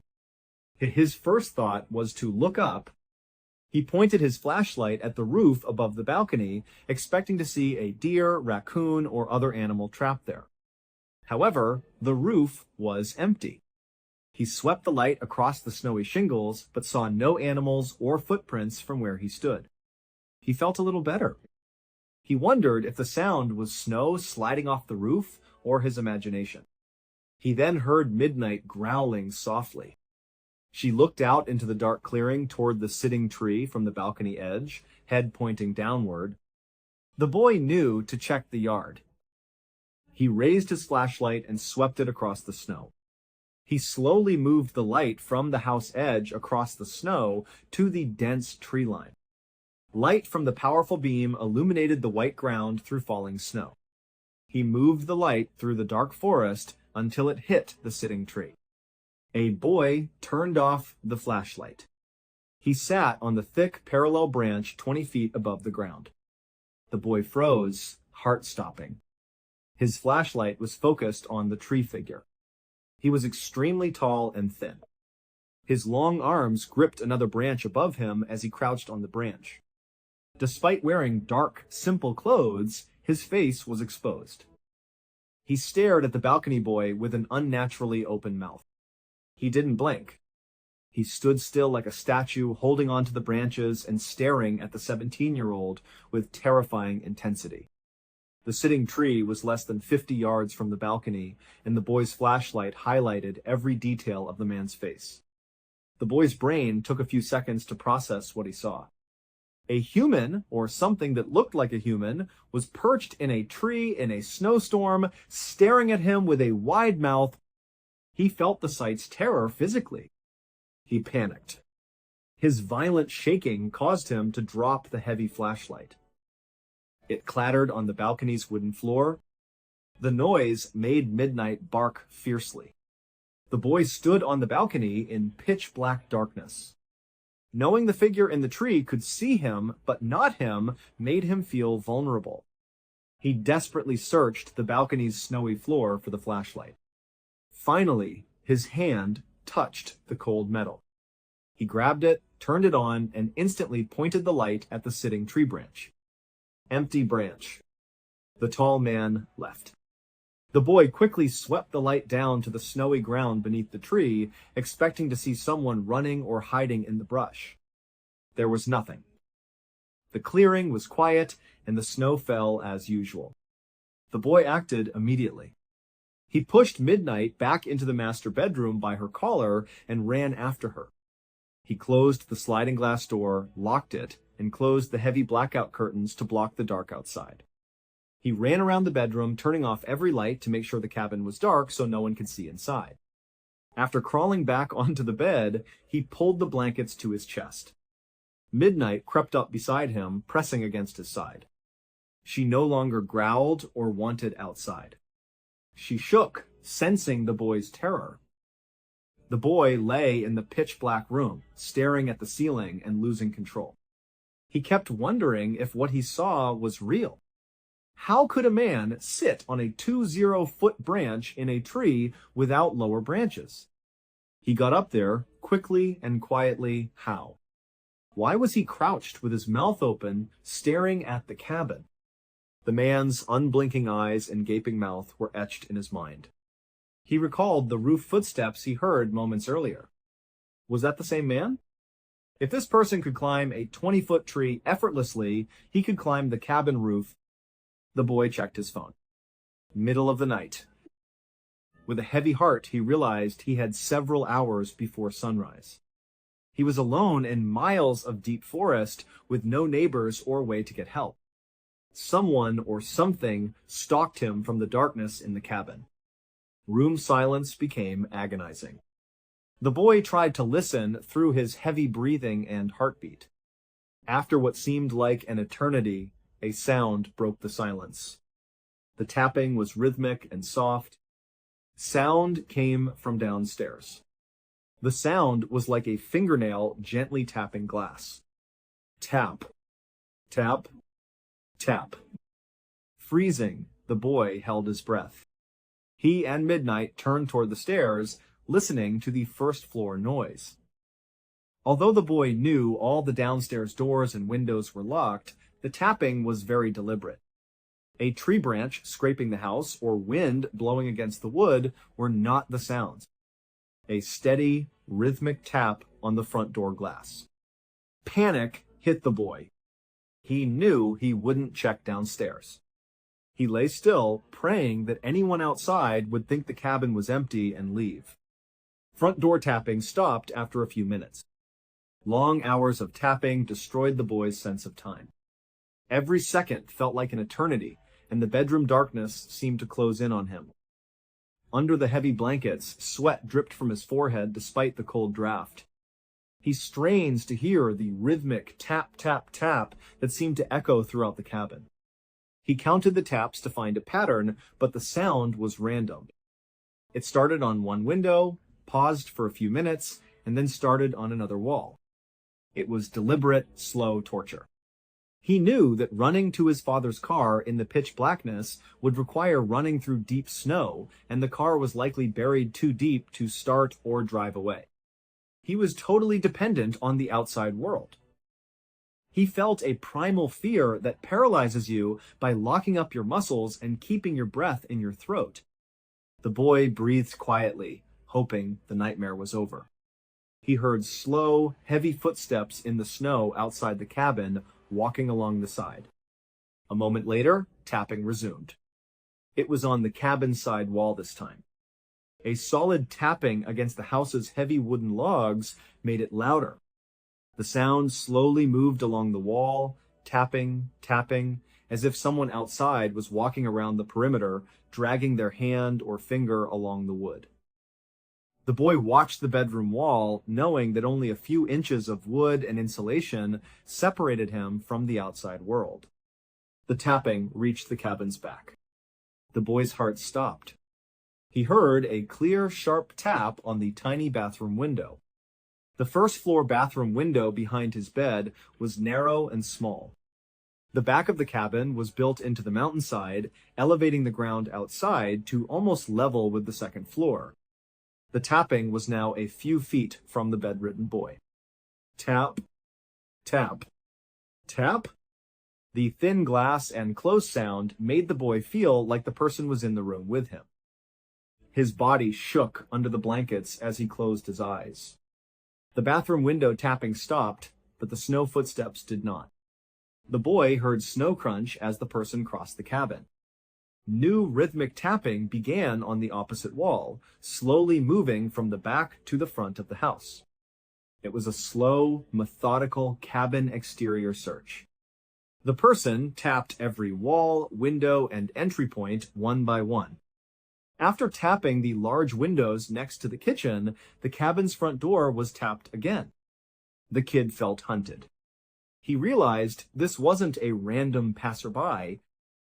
That person knew he was inside, and they were playing a sick, terrifying game with him, telling him they were out there, surrounding him, and he had nowhere to run. When the boy thought his nerves were shot, the downstairs tapping stopped. Silence for a few minutes. The boy had his muscles tense, waiting for the next sound in the dark. Then he heard heavy, slow footsteps on the second-floor balcony's wooden stairs. His heart sank into his stomach. The person climbed the balcony. A second later, the tapping began on the master bedroom's large sliding glass doors a few feet from his bed. Tap, tap, tap.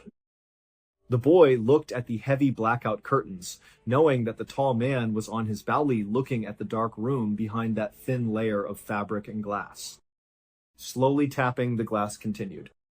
The room was filled with a constant, annoying sound. The boy feared the man would break the glass or force the sliding door lock.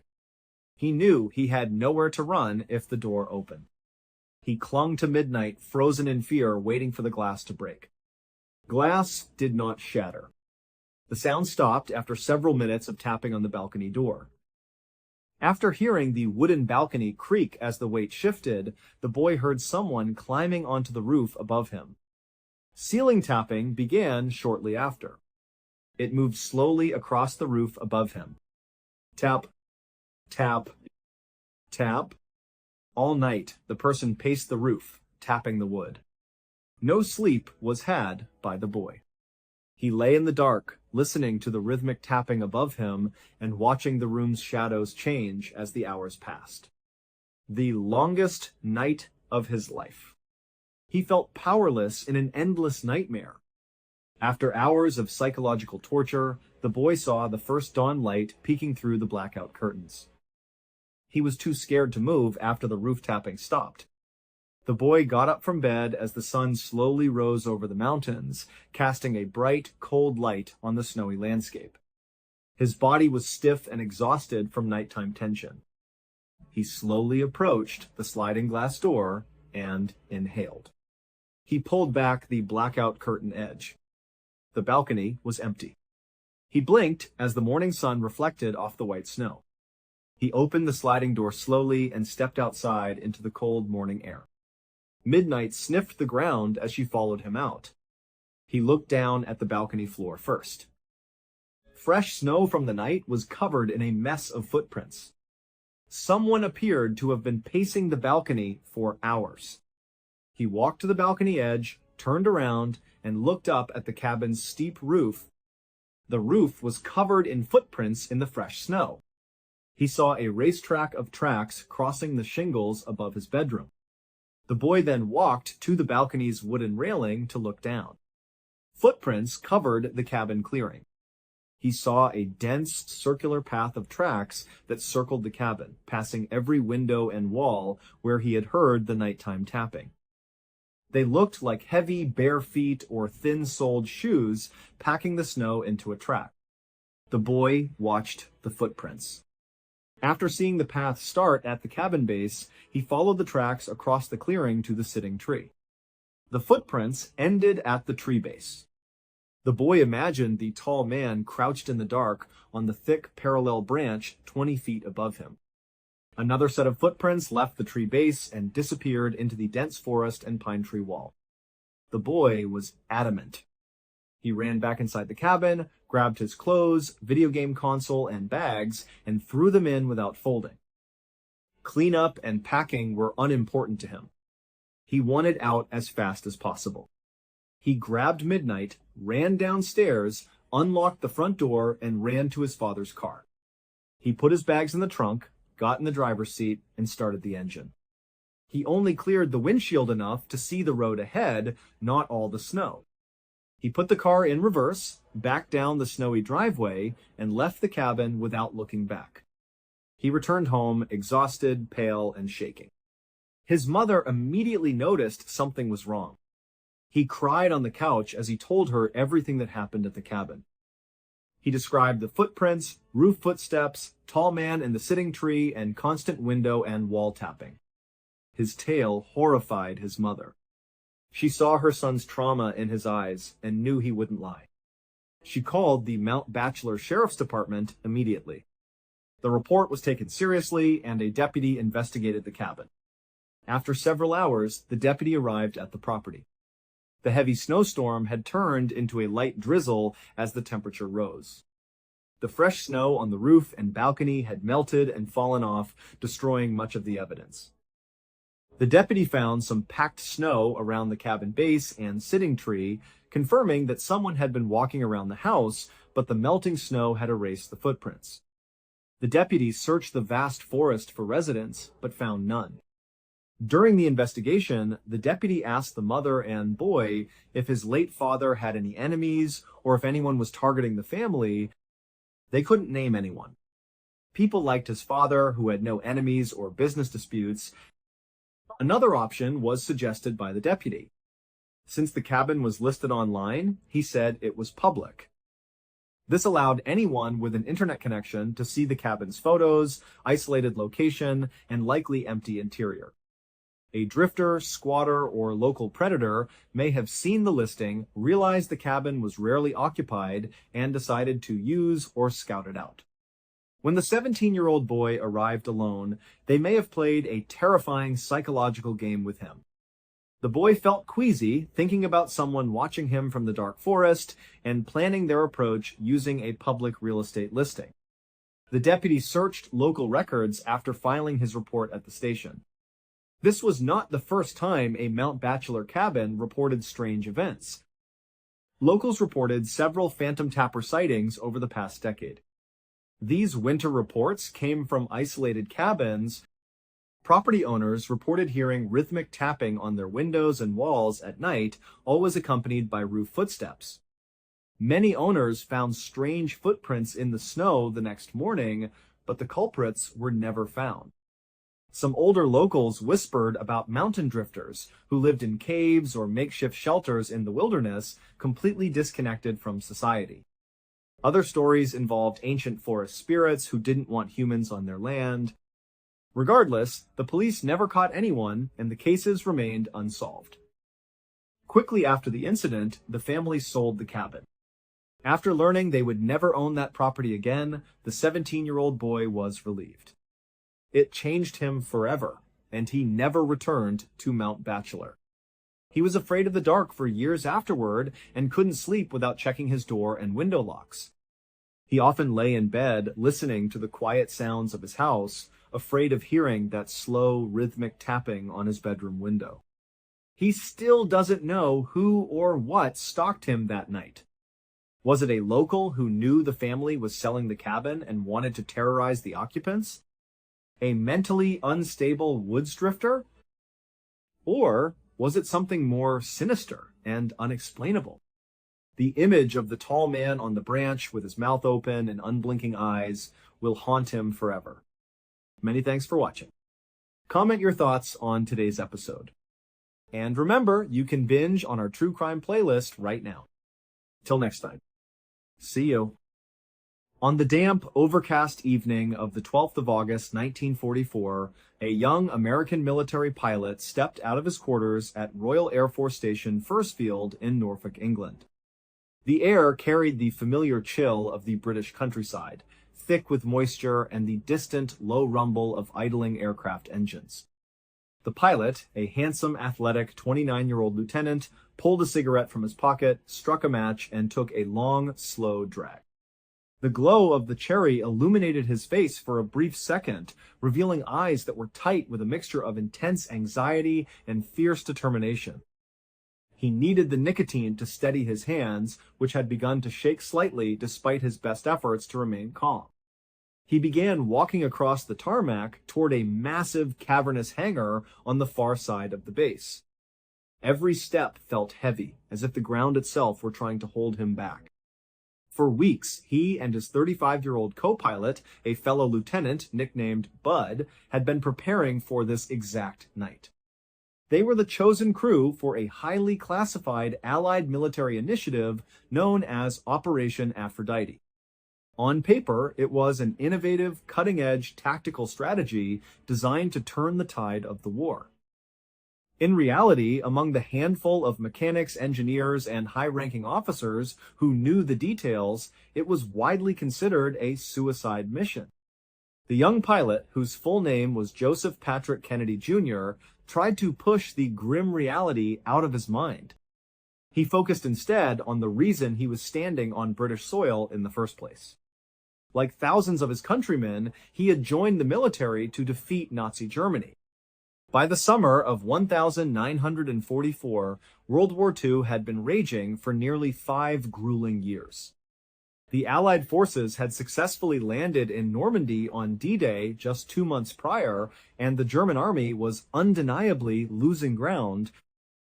But a cornered beast is often the most dangerous, and Adolf Hitler's regime had grown increasingly desperate. To terrorize the British population and break their wartime resolve, Hitler had unleashed a terrifying new campaign of technological terror. He called them Vergeltungswaffen, vengeance weapons. These were long-range, unmanned ballistic missiles and rockets, most notably the V-1 flying bombs, and the development of even larger underground artillery systems. Unlike traditional aerial bombing runs, these weapons were launched arbitrarily from heavily fortified positions across the English Channel in occupied France. They rained down indiscriminately on major civilian population centers, primarily London. By August, these vengeance weapons had already slaughtered over 5,000 British civilians, turning residential neighborhoods into smoking craters of debris and flesh. Right at that very moment, as Joe walked toward the hangar, Allied intelligence believed that the Germans had massed a devastating arsenal of these weapons at a massive, heavily fortified underground bunker complex in northern France. The site was aimed squarely at the heart of London, prepared to deliver a knockout blow that could kill tens of thousands more. The sole objective of Operation Aphrodite was to eliminate this catastrophic threat before it could be launched. Despite the staggering danger of the assignment, Joe had aggressively volunteered for it. It was a choice that baffled many of his fellow aviators. Joe was a seasoned patrol bomber pilot who had already flown his required quota of 25 combat missions. By all military regulations and traditions, his tour of duty was complete. He had earned the right to pack his bags, board a transport ship, and return home to the safety and comfort of his wealthy family in the United States. Instead, he had turned down the ticket home, actively seeking out a mission so hazardous that other pilots did everything in their power to avoid it. To understand why Joe Kennedy Jr. would make such a reckless gamble, one had to understand the family that raised him. Joe was the eldest son of Joseph P. Kennedy Sr., a wildly successful, deeply influential, and fiercely ambitious American businessman and diplomat. Joe Sr. ruled his household with an iron fist and an unyielding philosophy. The Kennedys must always be the absolute best at everything they attempted.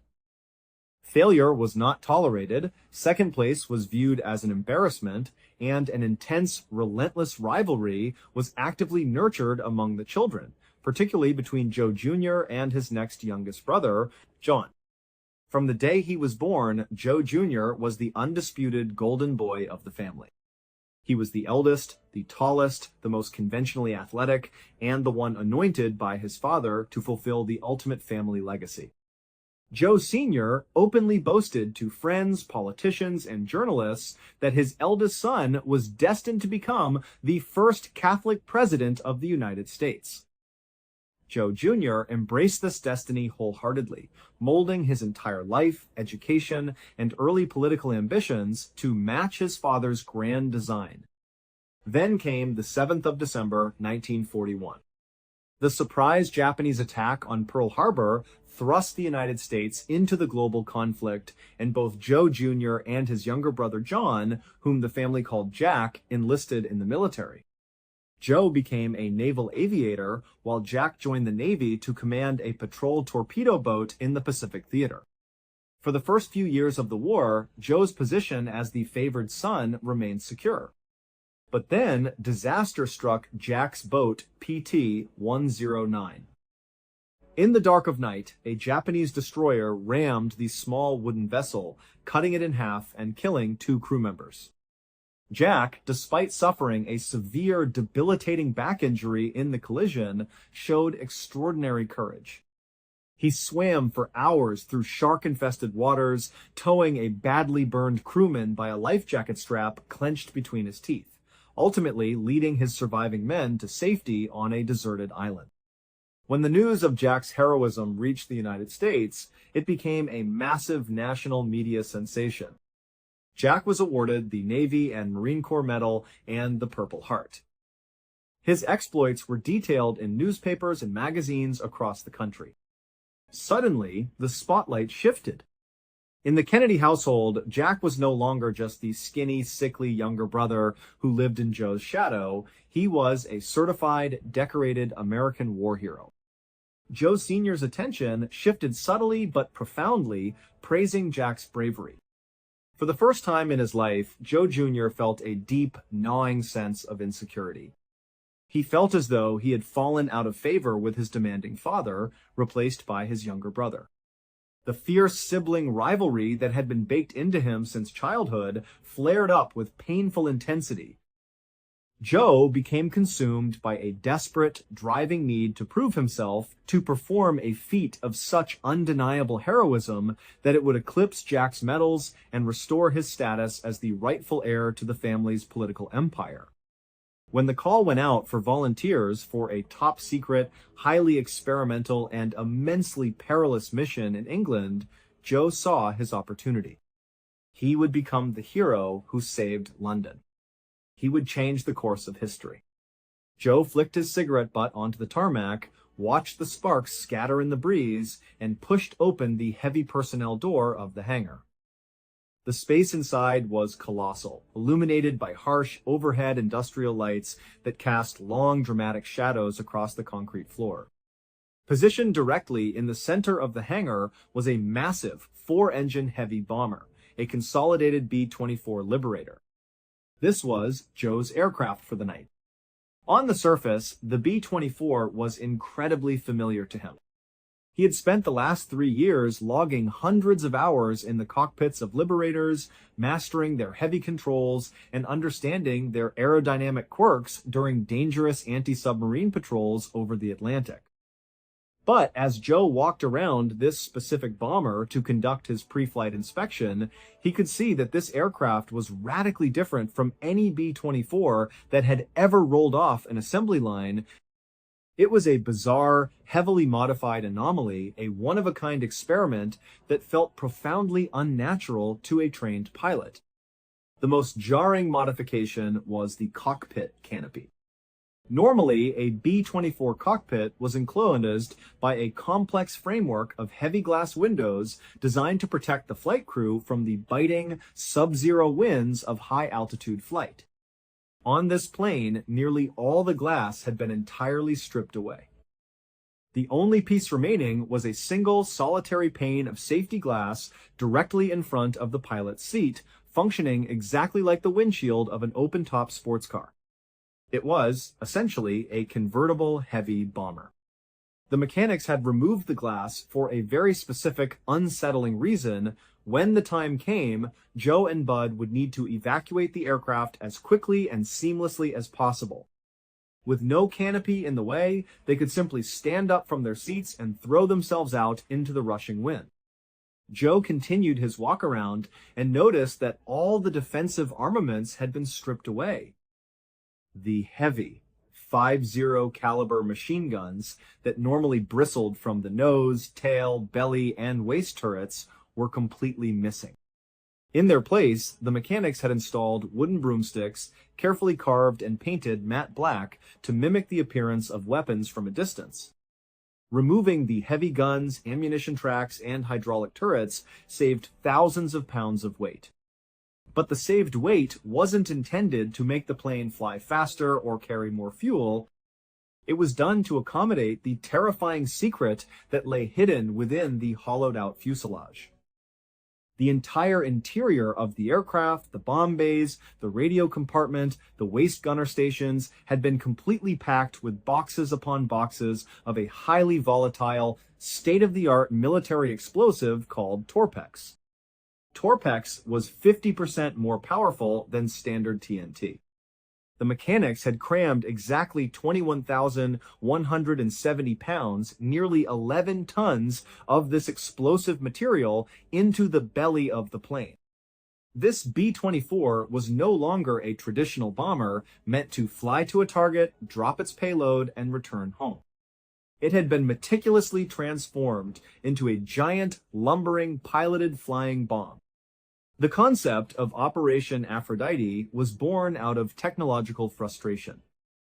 The Nazi underground vengeance weapon bunkers were protected by dozens of feet of solid reinforced concrete and buried deep beneath natural hillsides. Standard Allied bombs simply bounced off the roofs or exploded harmlessly on the surface. The military theorists believed that the only way to crack these impenetrable fortresses was to crash an entire heavy bomber packed to maximum capacity with high explosives directly into the structures.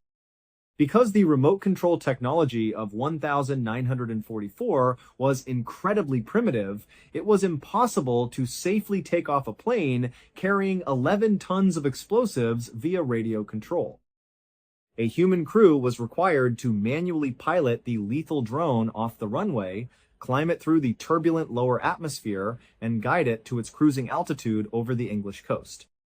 Once the plane was safely airborne and on course, an accompanying mothership, a Ventura bomber flying closely behind, would engage a radio control link to take over the steering of the B-24 using experimental television cameras mounted in the drone's cockpit, monitor the instrument panel.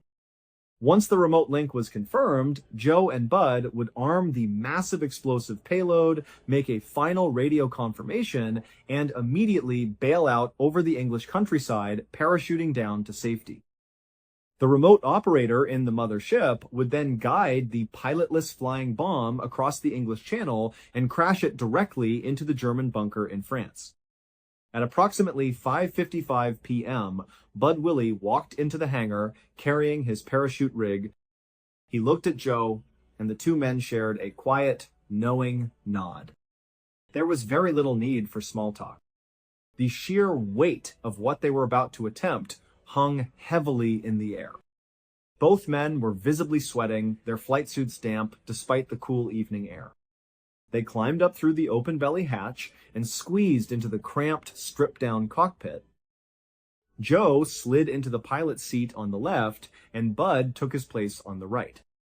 After completing a frantic series of pre-flight checks, Joe received the final green light from the control tower. He reached forward and engaged the starter switches.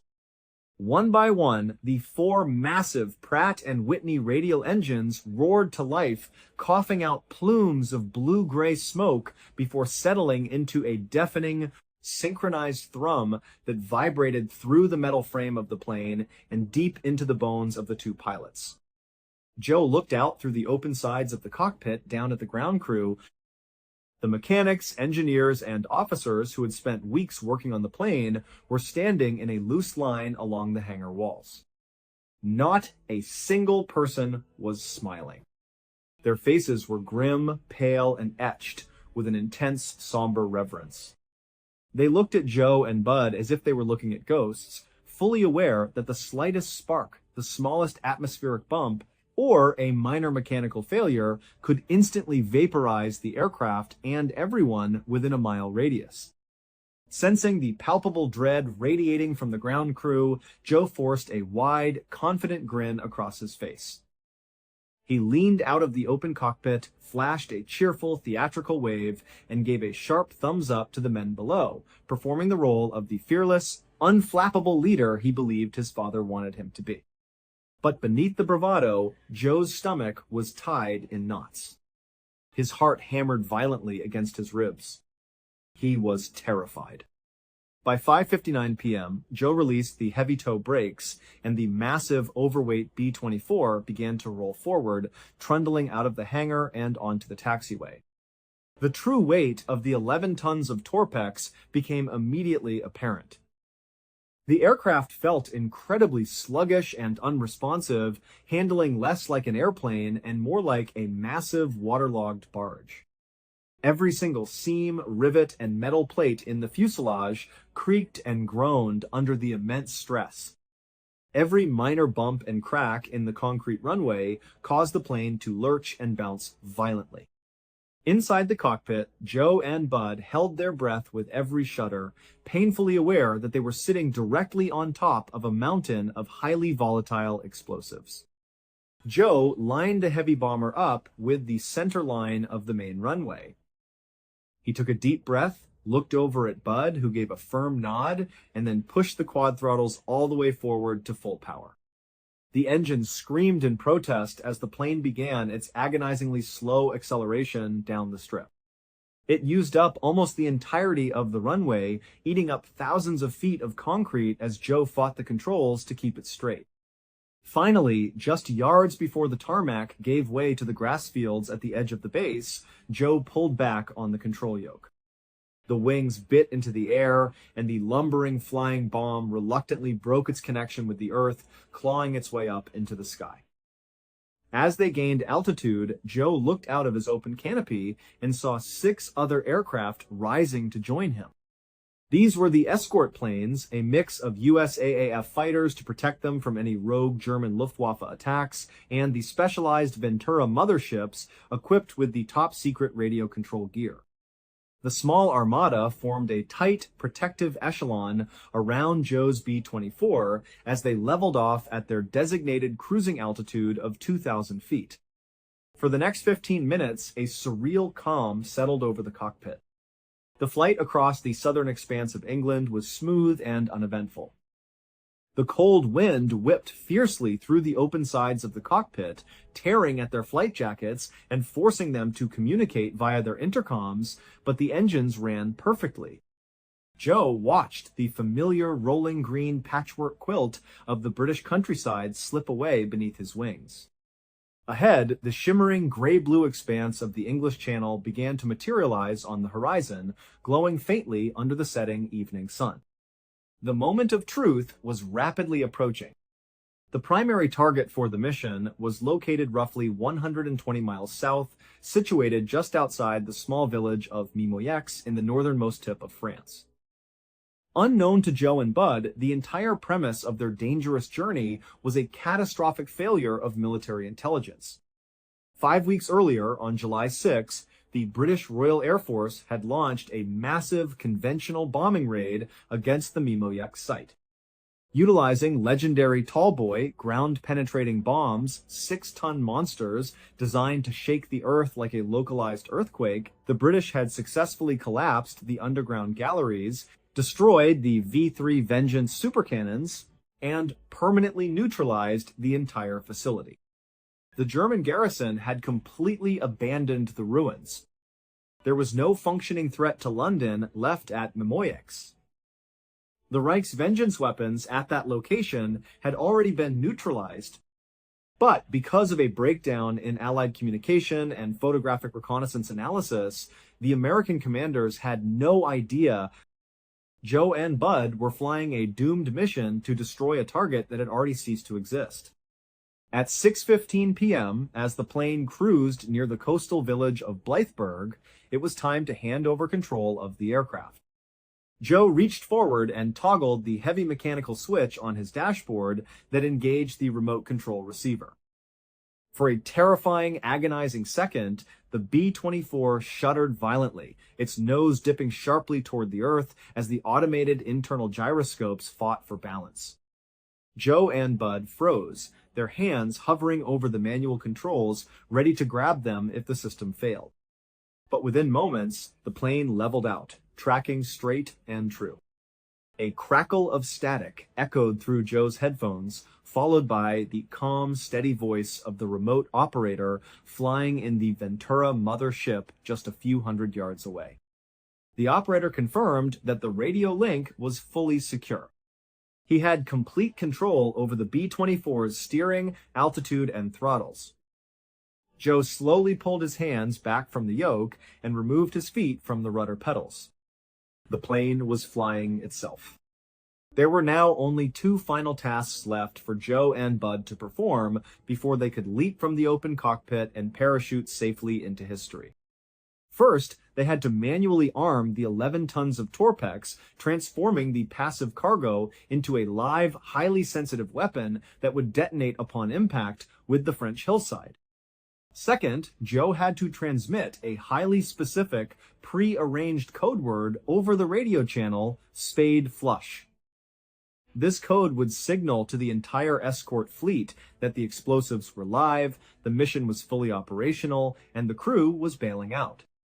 Joe turned around completely in his pilot's seat, twisting his torso to face the auxiliary bulkhead panel located directly behind him. This panel contained the master arming assembly, a complex array of wires, fuses, and a heavy industrial toggle switch. Once this switch was flipped, a low-voltage electrical current would flow directly into the multiple detonators buried within the Torpex payload. It was the point of no return. Joe looked at the switch. His hand hovered just inches away from the cold metal lever.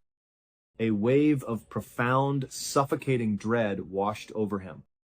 He knew with absolute certainty that what he was about to do was the most dangerous act of his entire life. The margin for error was non-existent. If something went wrong, there would be no warning, no time to react, and no survival. He thought of his father waiting across the Atlantic for news of a great victory. He thought of his brother Jack wearing his medals and absorbing the adulation of the family. Joe took a deep, shuddering breath, steeled his resolve, and reached out. He flipped the switch. Immediately, he grabbed his radio microphone, keyed the transmitter, and spoke the final words into the static, Spade Flush. What the brave crew of the Flying Bomb could never have known was that a catastrophic error had been made days prior during the frantic, hurried modification of the aircraft's electrical systems. A technician working in the cramped, dark belly of the plane had accidentally crossed a pair of crucial wires, insulation rubbed thin by the constant vibrations of the airframe. The arming system had been plagued by a fatal vulnerability to stray electromagnetic interference. The exact fraction of a second that Joe flipped the switch to live arm the system, a stray radio signal, likely the powerful transmission from the nearby Ventura mothership trying to send a control command, crossed into the exposed wiring. Instead of merely preparing the fuses for a future impact detonation, the electrical current bypassed every safety mechanism and shot straight into the primary explosive train. The detonation was instantaneous.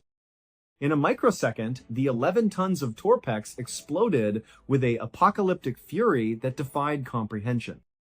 The blast didn't merely break the B-24 apart, it completely vaporized it. A massive, blinding fireball erupted over the quiet village of Blytheburg, lighting up the twilight sky for dozens of miles in every direction.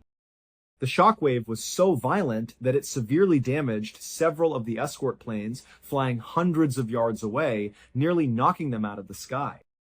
On the ground below, the residents of Suffolk felt the earth shake as if struck by a massive earthquake. Over 3,000 homes in the surrounding countryside sustained damage, their windows shattered and roofs caved in by the sheer concussive force of the explosion. Debris from the aircraft, tiny, twisted fragments of aluminum and charred metal, rained down over a 3-mile radius, sizzling as it fell into the marshlands and fields. Joseph P. Kennedy Jr. and Wilford Bud Willie were killed instantly, utterly obliterated in a flash of light before their brains could even register the failure. They never felt pain. They never had time to realize that their mission had failed. No recognizable remains of either man were ever recovered from the crash site. In the immediate aftermath, the tragic loss of the Aphrodite drone had absolutely zero impact on the progression or outcome of World War II. The war in Europe continued its relentless march toward Berlin, concluding 9 months later with the unconditional surrender of Nazi Germany. The destruction of the empty, abandoned bunker at Mimoyex was quickly forgotten in the grand calculus of global conflict. But the catastrophic failure of that secret flight altered the course of American history in a profound, permanent, and staggering way. When the devastating news of Joe Jr.'s death reached the Kennedy family estate in Hyannisport, Massachusetts, it completely shattered Joseph P. Kennedy Sr. The grand, decades-long political strategy he had meticulously constructed for his family was instantly reduced to ash. His golden boy, the chosen son who was supposed to carry the Kennedy name all the way to the White House, was gone. But the patriarch's intense, unyielding ambition did not die with his eldest son. It merely shifted. With Joe Jr. gone, the crushing weight of the family's destiny fell squarely onto the shoulders of the second son, John Fitzgerald Kennedy. Prior to the tragedy of 1944, Jack had absolutely no desire to enter the brutal, cutthroat world of American politics. He was a sickly young man who suffered from chronic health problems, and his true passions lay in literature, journalism, and history. He had planned to pursue a quiet, intellectual career as a writer or a university professor, content to live his life far away from the public eye while supporting his older brother's political campaigns. Years later, reflecting on the profound turning point of his life, John F. Kennedy would openly admit to close friends and associates, Joe was the star of our family. He was the one who was going to go into politics. If he were alive, I would have been a writer. I never would have run for office. But the family dynamics allowed for no vacuum. Spurred on by his grieving father's relentless pressure and a deep, solemn sense of duty to fulfill the legacy of his fallen brother, Jack reluctantly stepped into the political arena. He took Joe's place. In 1946, utilizing the same campaign apparatus and financial backing that had been originally built for his older brother, Jack ran for and won a seat in the U.S. House of Representatives. His political rise was meteoric, fueled by his charismatic personality, his genuine intellect, and his status as a highly decorated war hero, the very status that had inadvertently driven his older brother to volunteer for that fatal flight over England. By 1952, he was elected to the United States Senate. And in November of 1960, John F. Kennedy accomplished the impossible. He defeated Richard Nixon in one of the closest elections in American history to become the 35th president of the United States.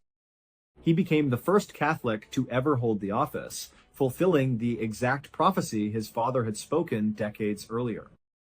The ripple effects of that single mechanical malfunction in the cockpit of a B-24 bomber in 1944 fundamentally rewrote the narrative of the 20th century. Had those wires not been crossed, had Joe Kennedy Jr. safely bailed out of that plane, he would have returned home to become the political juggernaut of the family. John F. Kennedy would have remained a private citizen, a journalist covering the events of a world he wasn't shaping. Without the JFK presidency, the modern world would look entirely unrecognizable. A different leader would have sat in the Oval Office during the terrifying heights of the Cold War, facing down the Soviet Union during the Cuban Missile Crisis, where a single miscalculation could have triggered a global thermonuclear holocaust.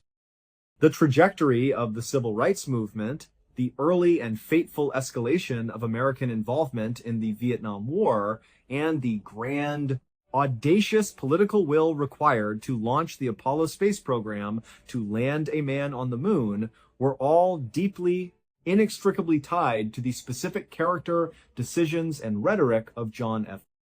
Kennedy. The entire global landscape was irrevocably reshaped because one night in 1944, an ambitious young pilot took a deep breath, reached out his hand in the dark, and flipped a switch. Thank you so much for watching. Let me know what you thought of today's episode in the comments. And remember, we have a whole playlist of true crime episodes ready for you to binge right now. Until next time, see ya.